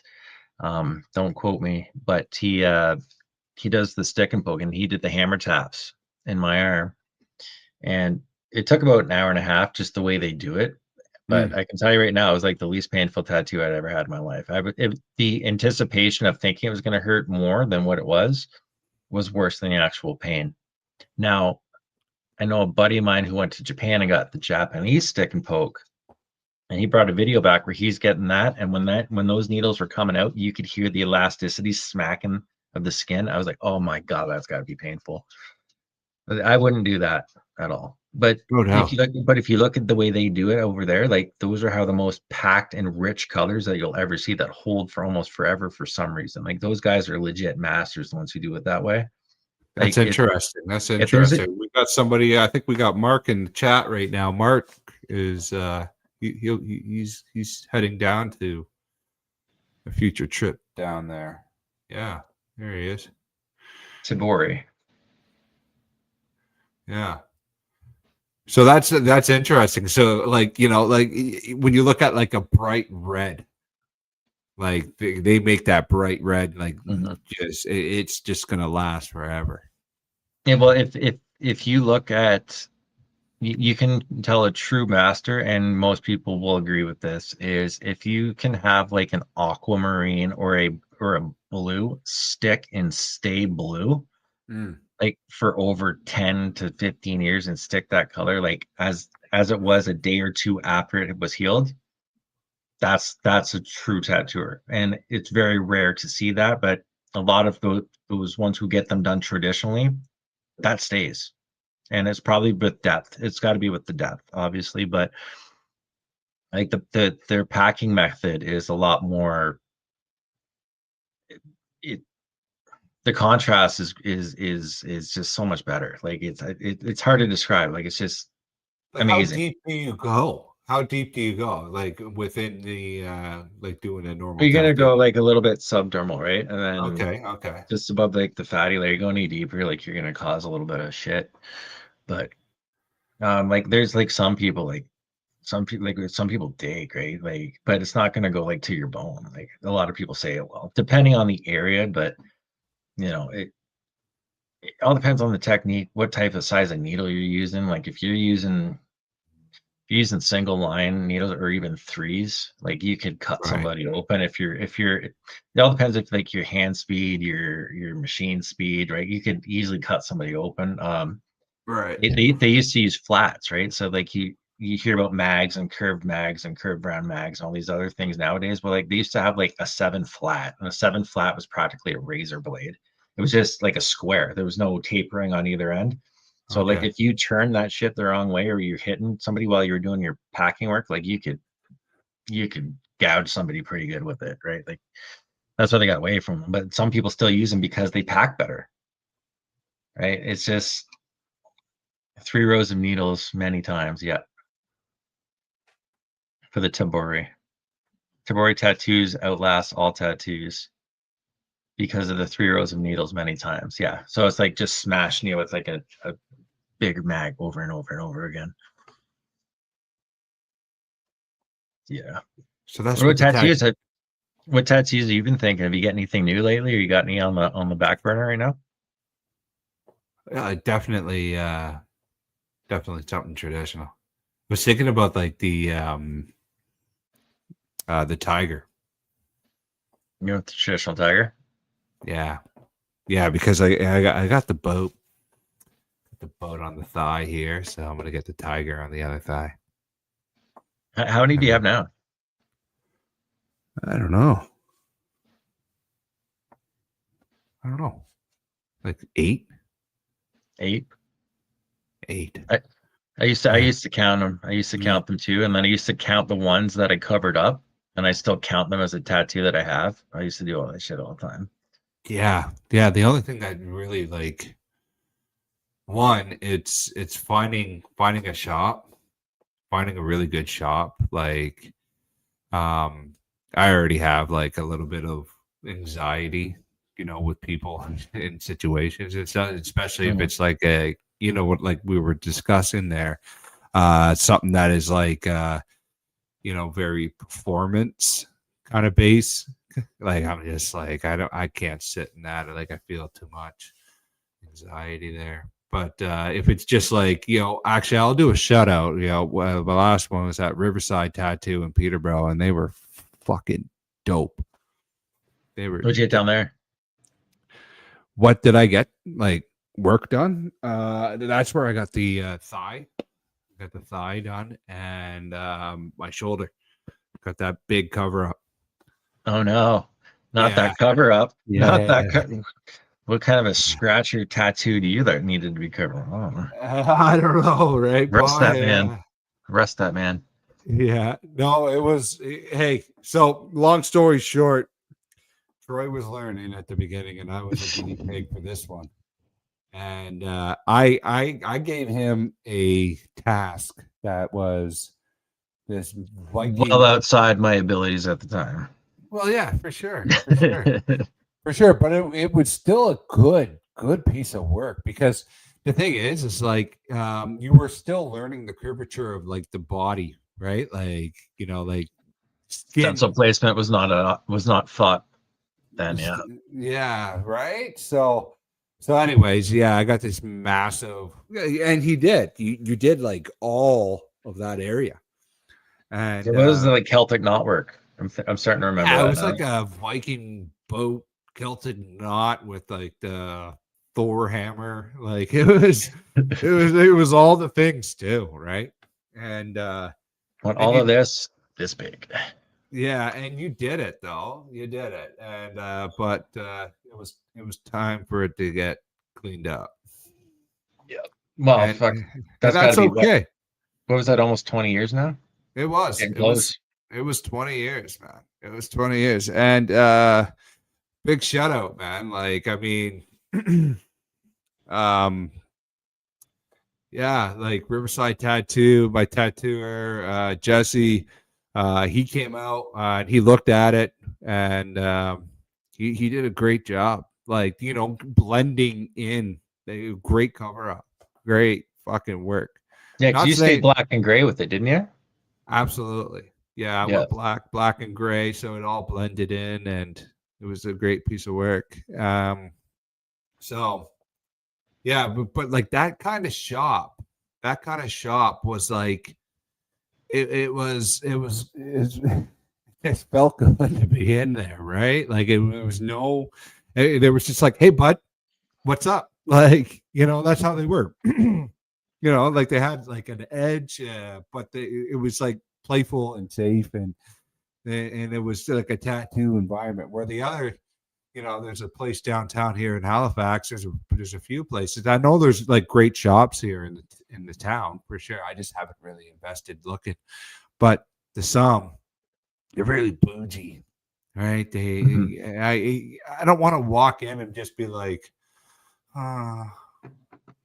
like you know what I said to Jesse? I said it was Flash Day. It was like Sundays. It was Flash, and that's when I went in. And I was just like, let's just go and let's get it done. And yep, 100% flash on the wall helps. Yeah, Yep. Flash on the wall, and that's what this kind of place was. So every Sunday they were doing Flash on their Sundays, and that's when I walked in and I grabbed the biggest piece of Flash that I could, and then I'm like, expand it, right? So that was the ship, and yeah. So Eddie, he fucking did that in like 2 hours, just flew right by, man. And he was so good. And you know what? Actually, Mark seen it, but like what he said was like he even put the flag in the right spot. Right? Like flying the right way. They're flying the right way, right? And that's the kind of detail that like myself as a customer, right? Like I don't really have that kind of, I don't know the history of the traditional, like, and you should, right? I guess, right? Like for the most part, it's, I appreciated that. Like he's an old school minded tattooer, and it's what we're discussing here. He's not just scarring you. Well, and that's the thing. It's on you forever, right? It like I'm gonna put as much attention to detail into it, like, but at the same time, like I'm not gonna say like I haven't made a mistake that I've had to work around, right? But that's something you should know how to do if you're going to dare touch somebody's body, right? If you know how to make something work the right way, you should do it the right way the first time with the attention to detail. But if you miss a line here or there, go back and fix it. And nobody has that attention to detail now, especially if it's a cookie cutter design that they pulled off of Pinterest and they haven't. Like I still like tracing out my stencils personally because it gives my hand muscle memory. And as you're doing it, like you're absorbing the detail as you're doing it. So like if there's a line here, a line there, a line there, a lot of people are going to miss those things because they just kind of slapped it on and printed it out and slapped it on, and they don't really know how the geometry or the texture of the piece is going to be, right? Oh fuck yeah. Yeah, right, absolutely, Mark. Yeah, forward. And when you said that to me, like that was like, I was like, fuck. Like Man, like that's how close it is, though, right? Because like you need to have somebody that knows what they're doing, knows the history behind it.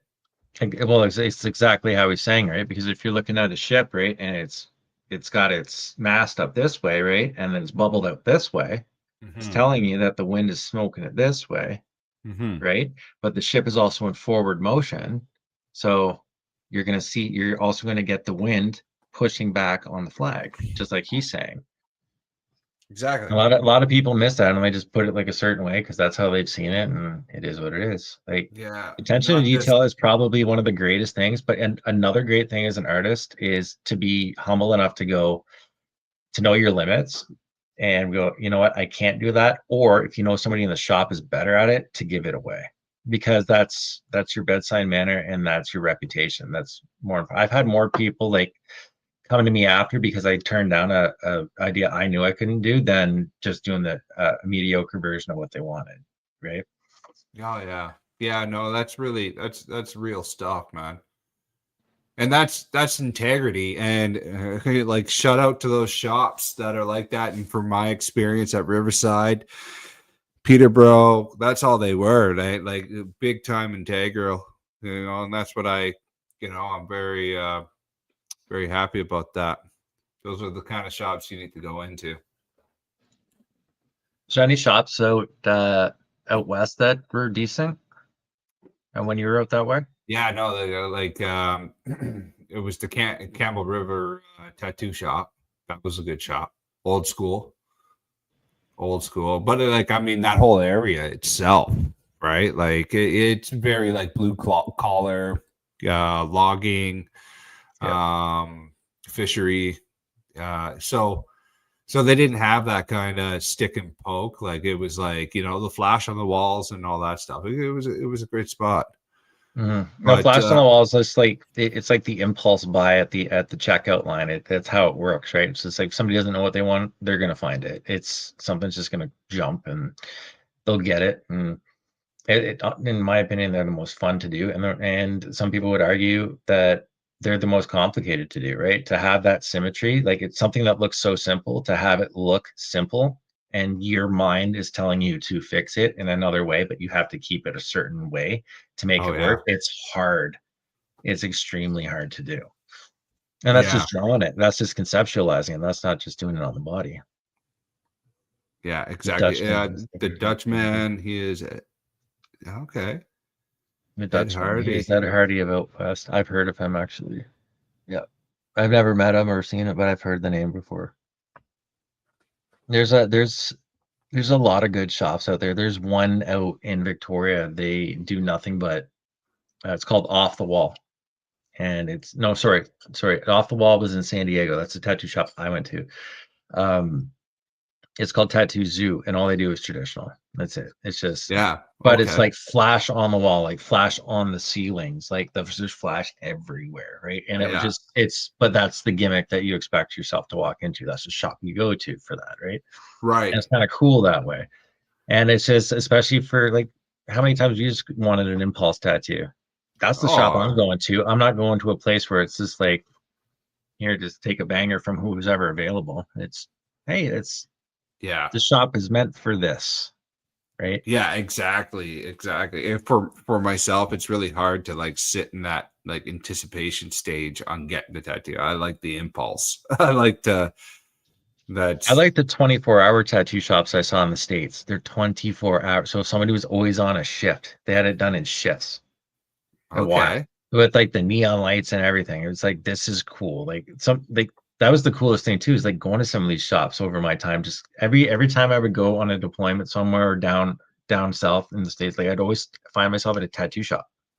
Yeah. When we went to Hawaii, like they're like, don't go to Chinatown. I was like, okay, I'm going to Chinatown. I went to Chinatown and ended up finding this one tattoo shop that I think it was called Electric something. And right next door, it's like, you're hearing guns going off. Like, what the fuck is that? And we're like, oh, that's just the shooting range. It's like, 3 cinder blocks over next door. Just indoor shooting range. I'm like, this is cool. And this old shop had like pneumatic machines still, like old pneumatic machines that were like bolted up underneath the table and shit. Oh, nice. It's just everything's like run on air power. I was like, this is fucking wild. And that was the coolest shit about shops for me. And that's why like tattooing today is not what it was. And it'll never be that again, because there's no what people call a gimmick. Yeah, they're a gimmick, but like it's history, and that's what people want. It's all gone. It's all disappeared. Welcome back, bye. Welcome back. Yep. Tattooed man. Yes, he's currently still in traffic. He should be on soon. Like, this is Yeah, the last message I got from him was at 9:20, and he says I'm still driving. So hopefully he pops in. He said he's gonna jump right on as soon as he gets home. So I guess he's just gonna pop into the back room here and go from there. But you know what? Worst case scenario, he's cool enough that maybe we can just move this to another date that works for him. Tomorrow's Thanksgiving for him. oh yeah, But, that's the thing too, right? It's Thanksgiving. Wow. Yeah, U.S. Thanksgiving, yeah. So that's probably, again, to account for that traffic, because everyone's probably doing their last minute turkey The grab. fact that he's doing it today too, right? Like he's getting into Thanksgiving, and you know, like that's really awesome. Hopefully he gets on here, guys. If not, like we can definitely figure it out. I'm sure he would come back, man. Oh, 100% he'd come back. He can come back, and he'll probably come back more often than not, right? Like I just have these He's a busy dude though, man. Like I think I didn't realize how busy he was with, like, he's constantly doing conventions, right? Like he's living the convention life. He's doing so many other like podcasts, like with bigger names than us, and yeah, definitely. and you know, like I think he does stuff with Bobby Lee. I think I saw in one of the clips that we had up where he was on some sort of thing with Bobby Lee. He had Brenda Wilson from like Mad TV like on one of his, just randomly popping in the shop, just singing his praises. I was like, busy guy, man. Like I'm happy that he's just here to give us the time, to be honest with you. Like the fact that I have his phone number in my phone now is kind of like, whoa, cool, man. That's neat. Exactly. Well, let's just go back to the peanut gallery, guys. You guys are what's keeping it alive for us right now, so thank you very much. Appreciate it. Is there anything we should go back on and talk about, or anything you want to see or discuss in the meantime? Like this is not just our story, it's the open door policy, so this is your story too. So like if there's any stories you want to share and have read aloud or whatever, just please feel free. I love talking shit. See, that's how I know you're a tattooer. That's a fact of life. 100%. I love talking shit too. Let's go. You know what? Did I tell you the story about when I was in Diego and I got my my Illuminati tattoo there? I got the so I got this guy, the LCI. No, I'm not a Freemason, but I think that was very, very straight lines and stuff. So I go to the shop and get off the boat, and I used to tattoo every time we come into port, right? So the rule was like my first day off, like first day in port was like my day. That's the day where I go get my hotel. That's the day when I go get a tattoo and I go out for dinner. And then I start taking my appointments the next day from the ship. That's how that would work, right? So I go down and I found the shop. It's called Off the Wall. And I come in and it's just this one guy sitting at this desk, this big guy. He had like one of those Peaky Blinders hats on before they became a thing. And he's sitting there and he's just like, he's fucking like shaking, like full-fledged Parkinson's. And I'm like, hey, is there anyone here that can tattoo me? And he's like, yeah, me. And I'm like, all right, cool. And all right, cool. Wow. Right. And I'm like, it's like me. Fuck whatever, man. I'm like at this point, like I'm too nice to be mean. I was like, sure, I'll fuck whatever. I got worse tattoos on me. And this fucking guy takes me into tattoo. And as soon as he put the liner to my skin, it was like he was straight all the way. Like perfect. And I'm sitting there going, okay, this has to be a gimmick. But like he kept it up for like 2 hours completely. Like it's like I was watching him for him to slip up, and no, like every time he'd be off the skin, be like this in the cup every time. So when I went back, I had this buddy asked me to do some line work for him, and I said, no, I know a guy who does way better line work. And I started sending everybody off the boat to him just for the laugh, to see what they'd say when they come back. And this guy comes back, he goes, "You sent me to a guy with fucking Parkinson's to get a fucking tattoo?" And I'm like, "Did you get the tattoo?" He's like, "Yeah." I'm like, "Then who's the asshole here?" Wow. Right. But all the line work was like clean as shit, cleaner than most people I'd ever seen. So I was like, this is too weird to be a gimmick. How would he be able to do that? I have no idea. I think he did have Parkinson's, but like these are the characters you meet in the world. This will be on. Sorry, tattoo man. Yeah, no, this will be. Thanks for coming. Thanks for coming. This will be on YouTube. You can definitely. Wow, that's crazy. That's crazy. It's all from the elbow. Yeah, I can see that. Yeah, all from the elbow. That's all crazy. your stability, right? Plus, if you're using your hand to kind of stretch, it might actually stop you from shaking a little bit too. Like even as I got older, going to tattooing, like I noticed a little bit of a shake, but like nothing like not Parkinson's, but like we all get a shake eventually. And it's just depending on, like, I will never touch fine line. I'd fuck that up 100%. Like I'm too past that. Like I'm so used to using 9-round shaders for lining stuff, right? Like I think the smallest I go is like a 7 now. Like I'm too, those intricate fine line pieces, to each your own. Have at it. Let the young kids have it. Let them do whatever. But it's just, I'm probably set in my ways. Yeah. I fuck with single needles way too often. Yeah, exactly. Like and the technique is great if you can do it. Like for shading with needles, I've seen a lot of people shading with single needles now. Like for hair, like it's just getting finer and finer. I'm like, that's impressive. But I myself know, like, I can never pull that off in my life either. Like it's an art in its own. But you know, I'm too old in the stage to change, unfortunately. Yeah, that's what happens. Yeah. Well, Brendan, what do you say we have one more smoke break? I'm saying we'll give him another 20 minutes. If he's not out of here 20 minutes, then we'll just shut it down for the evening. And apologies to everybody else. You know, life happens. That's why I always say in my short clips, right? I can't really apologize because such is life. Yeah. We'll give him. Well, like obviously, like it is Thanksgiving. He is in LA. He just finished work. He's you know, there's a lot going on. He's in traffic. You know, we want him on, but we'll just rebook. We'll just rebook. Yeah, I don't want him rushing home for this either. That could happen too. And yeah, exactly. You know what? Next time we'll just if we can rebook Troy, like that'd be great too as well. Yeah, 100%. Yeah.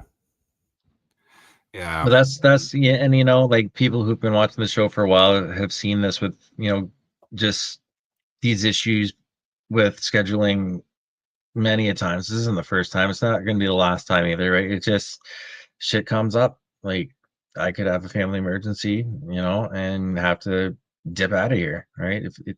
If we were still volunteer firefighters, right? We'd be out of here, right? Like it's just, shit happens, right? Yeah, shit happens, and Shane wants to go. Like he's still on his way. He's still motivated on having that conversation with us and Grace. And again, like, you know, this is just a 2-hour recorded phone call that we have anyways when we're off air. So I think it's fantastic. We you know, Mark's been here. We've been talking about tattooing for about 2.5 hours. 2 hours. How do you guys know each other, by the way? Well, we're family. Yeah. Yeah. Family. Oh, is he married into the family? Yeah, that's right. Yeah. Oh, I didn't know that. Yeah. What side? On your dad's? Yes. Yeah. Familia. That's right, man. Yeah. Where's his shop out of? He's in Colberg. I'll go out and that's not bad at all. Yeah, I know. That's He's got. that's not far. That's not far from you. He's got a. Well, I've never been, Mark. I'm gonna have to come back down and visit. Actually, I was planning on getting a tattoo from you. So Port Hope is a gorgeous country. okay, I wish there I you could go. live in Port Hope. Yeah, Port Hope now. But yeah, Do you know they filmed it in Port Hope? By the way, actually, I do know that one. Yeah, that's where the bridge scene is. the bridge and the scene where he's down the alley where the guy comes out and he's on fire. All that's down there. Yep.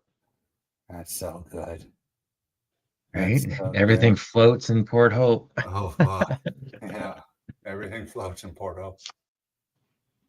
It's so wild. Is he down there guest spotting? No, he owns it.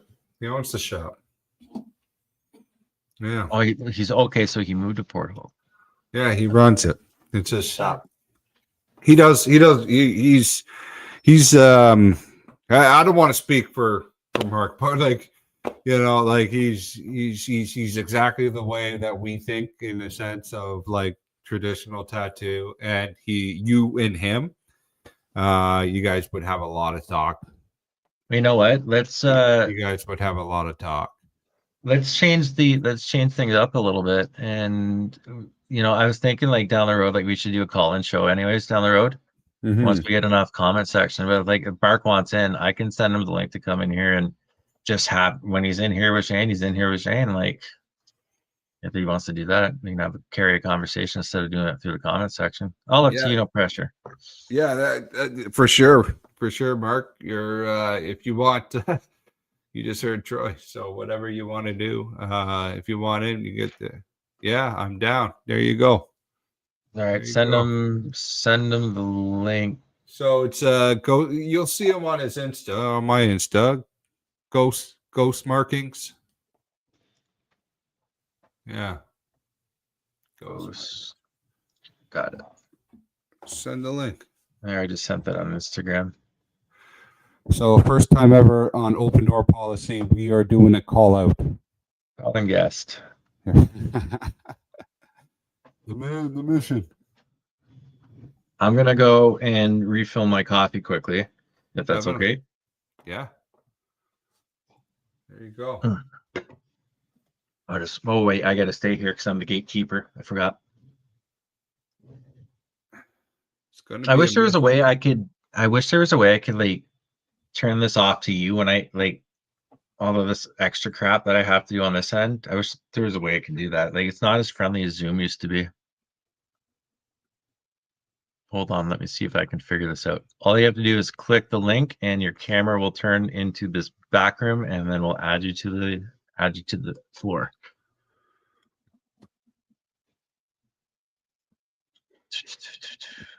So Brandon, how's your paintings going, by the way? We haven't really talked much about your paintings tonight.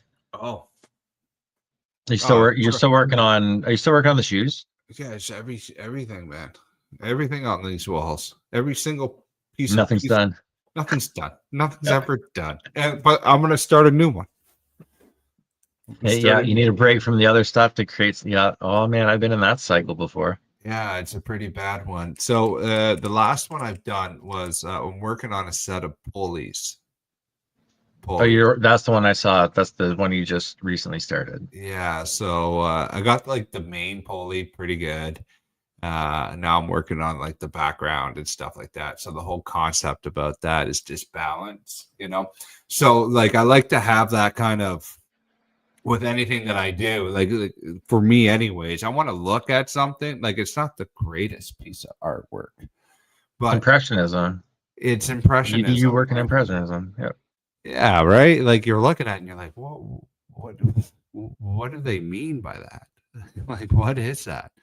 So, and there's a deeper meaning behind it. So I try to make people, or try to make myself, like either remind myself about something or think deeper. That's.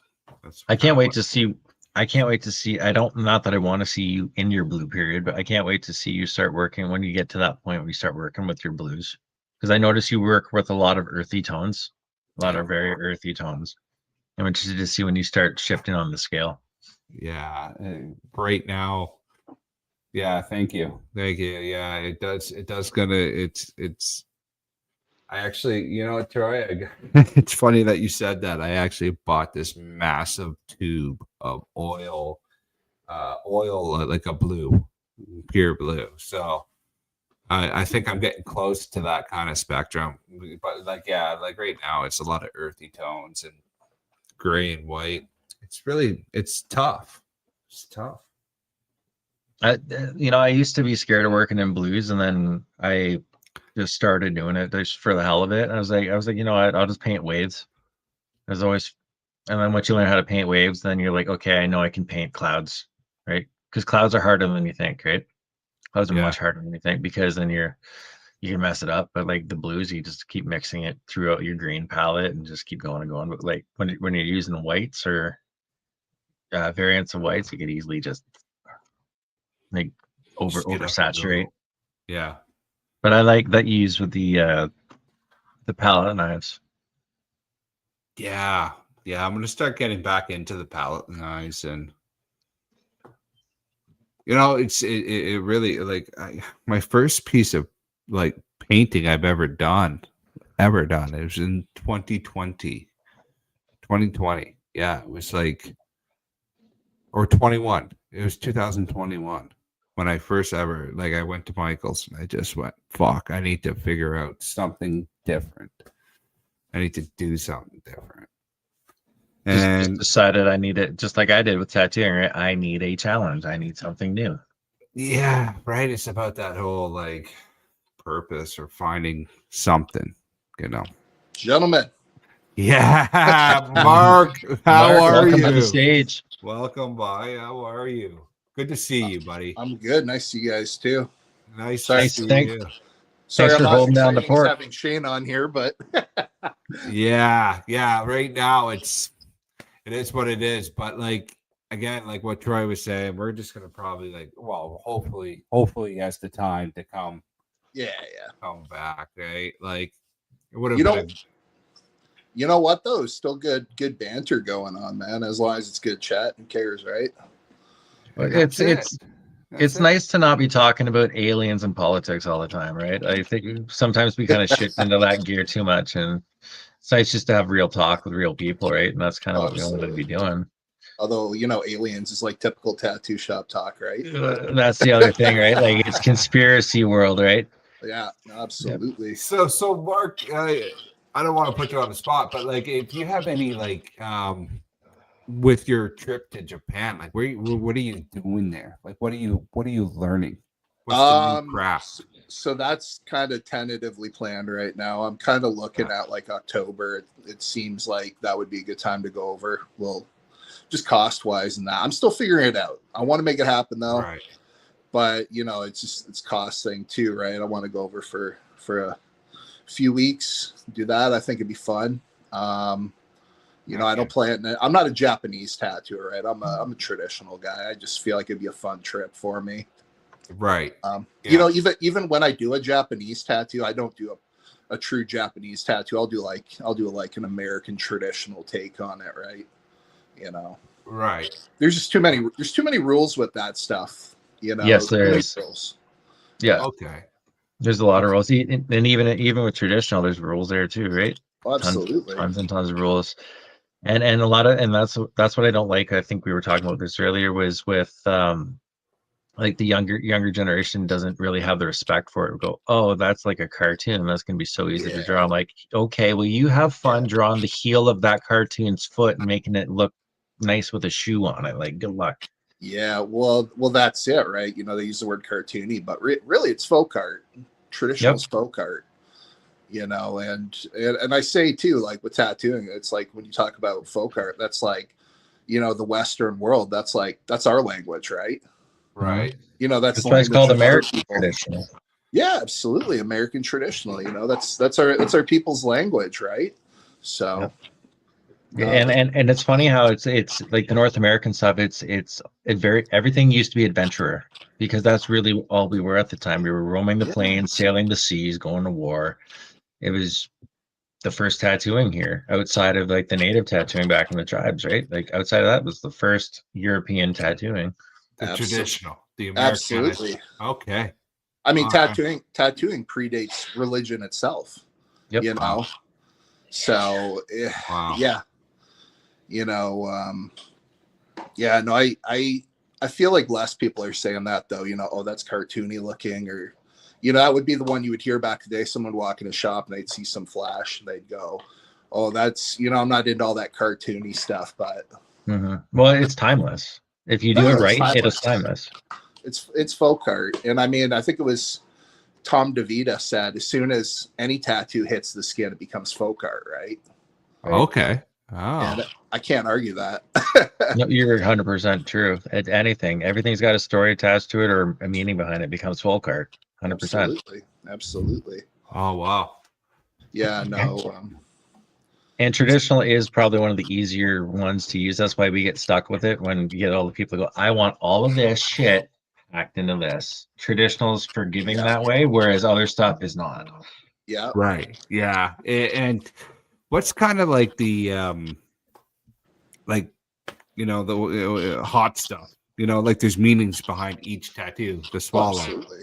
The swallow, the North Star, absolutely, things like all that, right? So, like, there's some sort of language, like you guys are saying, right? Like, there's a language behind it. And do you think there's a lot of people coming into these shops really respecting that kind of language, or are they just doing it more of a?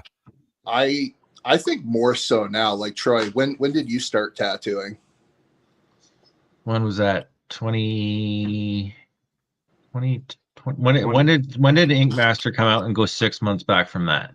Okay, so yeah, 2013, 2010. Yeah, so like you started. I've been on and off. I haven't been consistent all the way through. I've taken time off here and there. I'm the same way.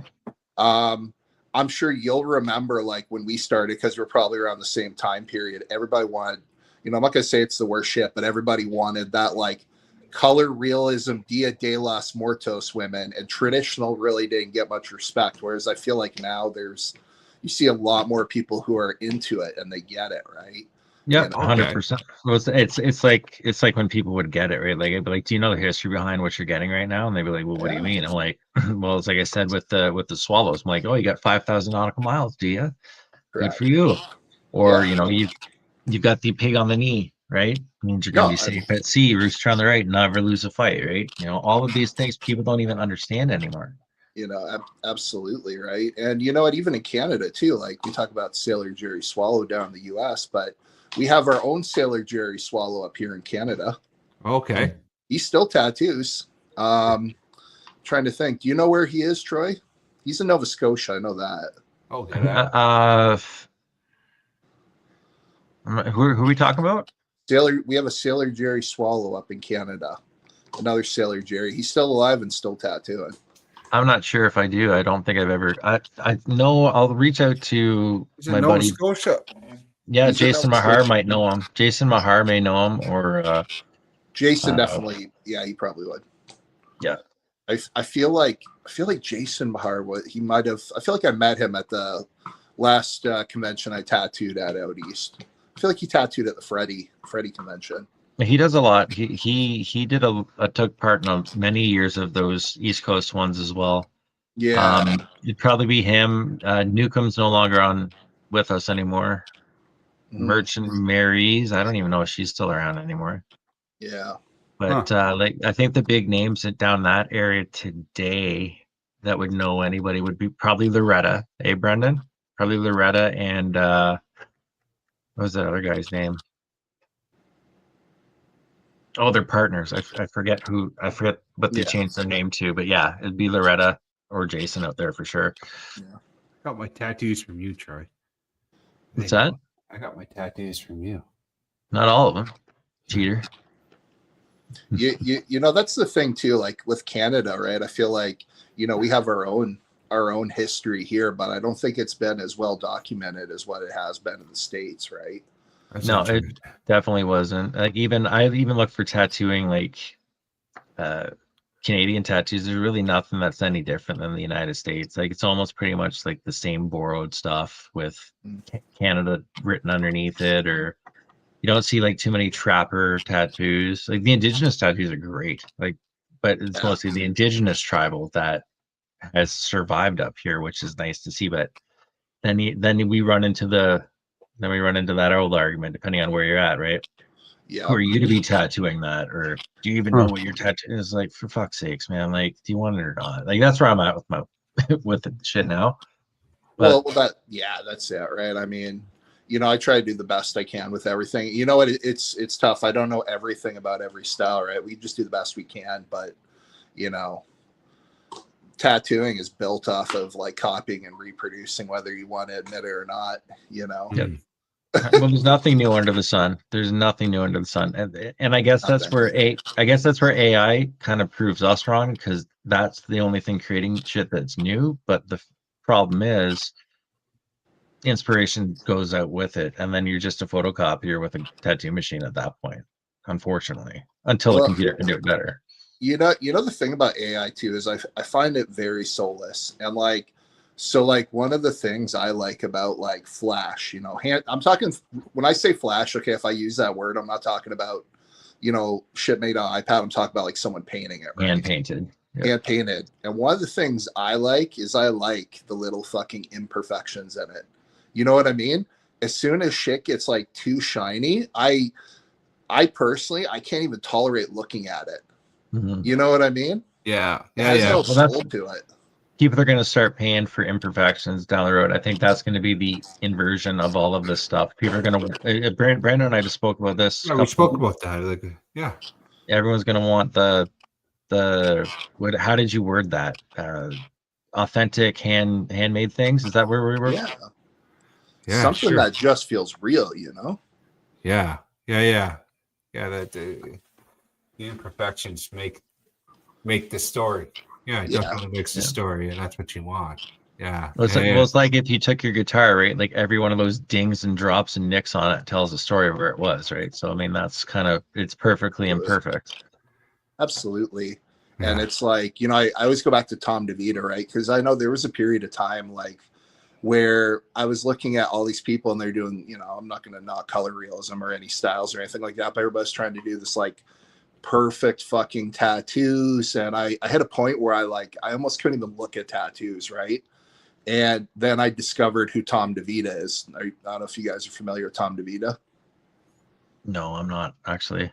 Tom DeVita was a tattooer from New York. He tattooed back when it was still illegal. And actually, if you want to watch an interesting thing, whether it's you guys or anybody who's watching this, if they want to check it out, there's a 5-part Vice tattoo age on Tom DeVita. And one of the things I loved about his stuff, it had just like a lot of fucking power. It was like, it was real. The shit was real. It wasn't like he tried to nail everything perfectly, like do all this fucking line work perfectly, or else coloring perfectly, or shading perfectly. But like, it had like, I don't know, had an energy about it. It was fucking really, really appealing for me to look at. And I know seeing his stuff is what kind of redrew me back into tattooing.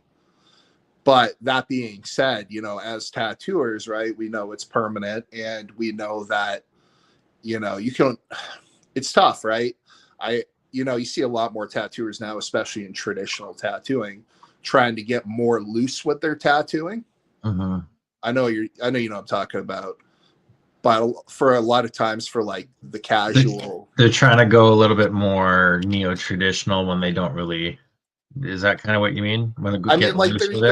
They're trying to like give their tattoos an energy. It's not about nailing every line perfect, or like, when you're whip shading, doing every bit perfect, or every saturation perfect. It's about giving the tattoo like a looseness in your technique, even to like let it breathe, right? But then, we encounter, it's usually other tattooers or people who are like really into that shit that can appreciate it enough for you to kind of allow it. But well, that's why us tattooers then became the best guinea pigs, right? Because we'll get anything if we think it's cool enough, right? Yeah. Like, you want to practice, do it. Fuck yeah, absolutely. That's what I used to do with Brendan. I used to go, hey, you want to get tattooed? Come on over. Pick what you want. Yeah, that's it. Tom So DeVita guys, right here. You wanna sign that in? You wanna sign Tom DeVita? There we go. So guys, I just have an update. He's like an hour. I'm like, should we just call it?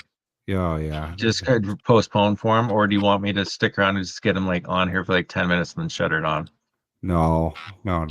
I think so. 1 second. Like, well, let's try to get him. Like, let's get him back in. Is this Tom DeVita? Yeah, THOM and then DeVita. Yeah, there you go. Yeah, great tattooer. Absolutely. One of my all-time favorites. I actually have a photo of him hanging above my little station where I tattoo. Oh, give me a second here. Yeah, that's his back piece. That's on him. I think Huck Spalding did that back piece on him. Sorry, guys. Wow, that's great. Yeah. Powerful shit. But like, look at that like art he did like later in his life. Yeah, like look how beautiful that is. I think he had Parkinson's. His hand started shaking, or he had essential tremors, I think is what it was. So he had a point where he couldn't tattoo anymore. He was still tattooing his name on other tattooers, but he started doing these like really cool fucking art prints once he kind of lost his hands and ability to tattoo. But like, look how rad that shit is. How cool is that? I like seeing the personal art of tattooers. That's what I love about it. How cool is that? Like, that's fucking powerful, man.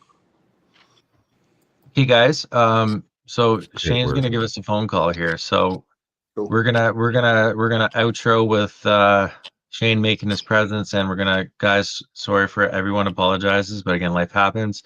And we're just going to move things to another day because, again, it's getting to probably be close to midnight Brandon's time right now. Yeah, it's about 10:30 p.m. It's 10:34 Eastern time right now. Yeah. So it's 10:30 where I'm at. And then, so Brandon, you're about an hour ahead of us. So you're getting close to midnight. So we'll have Shane call in, and hey, you're lucky enough to be here, Mark, and you get to ask him the questions as we have him go. So I'm going to give him a buzz here, and we'll go from there.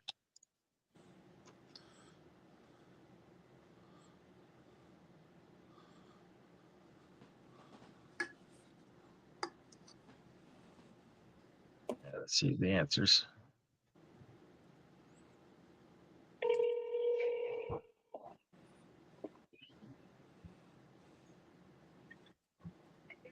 Get in there. Get in there. Something's happened. It's murder. Yeah, that's what we figured, man.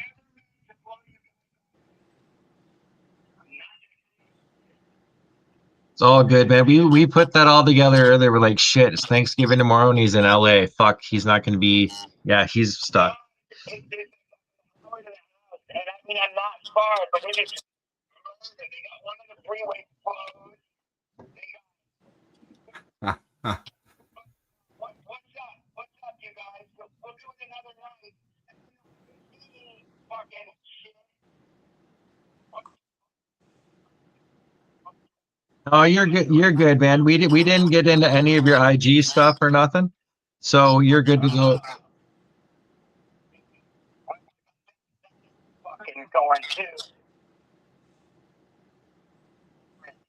It's never ending. Do you have a place where other people can find you in case you've lost your Instagram? Not yet. No. Well, I'll do YouTube or something else.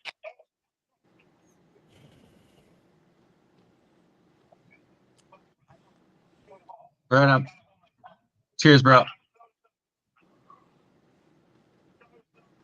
It's all good, brother. We'll book you again. Oh man, that's awesome. Cheers. So there you guys have it. I wasn't lying to you, but again, life happens, and yeah, that LA traffic is, as he said, moida. So, Mark, thank you for coming in and filling in. Definitely want to have you on. I think what we'll do is maybe we'll do a panel of tattooers next time. Which maybe we'll have an extra person with Shane on, and we'll just try to do this again. And we can do the questions back and forth that way. How does that sound? God knows I would love to pick Shane's brain a little bit on some machine shit. Let's go. Awesome. Let's go. That'd be a great conversation. That would be great. Yeah. I'm down for it, guys. This wasn't a waste. I really enjoyed every single minute here having this conversation with you all. And again, you know, life happens. And with Shane, you know, he's stuck in LA traffic right now. That's like what, 40 lanes on each side? Jeez. Nobody wants to be involved in that. And plus it's their holiday season. So, or holiday this weekend. Nah, you know what? That's some like real tattoo shit, man. You never know what's gonna happen, right? Yeah, you gotta work till you're dead, buddy. That's always different.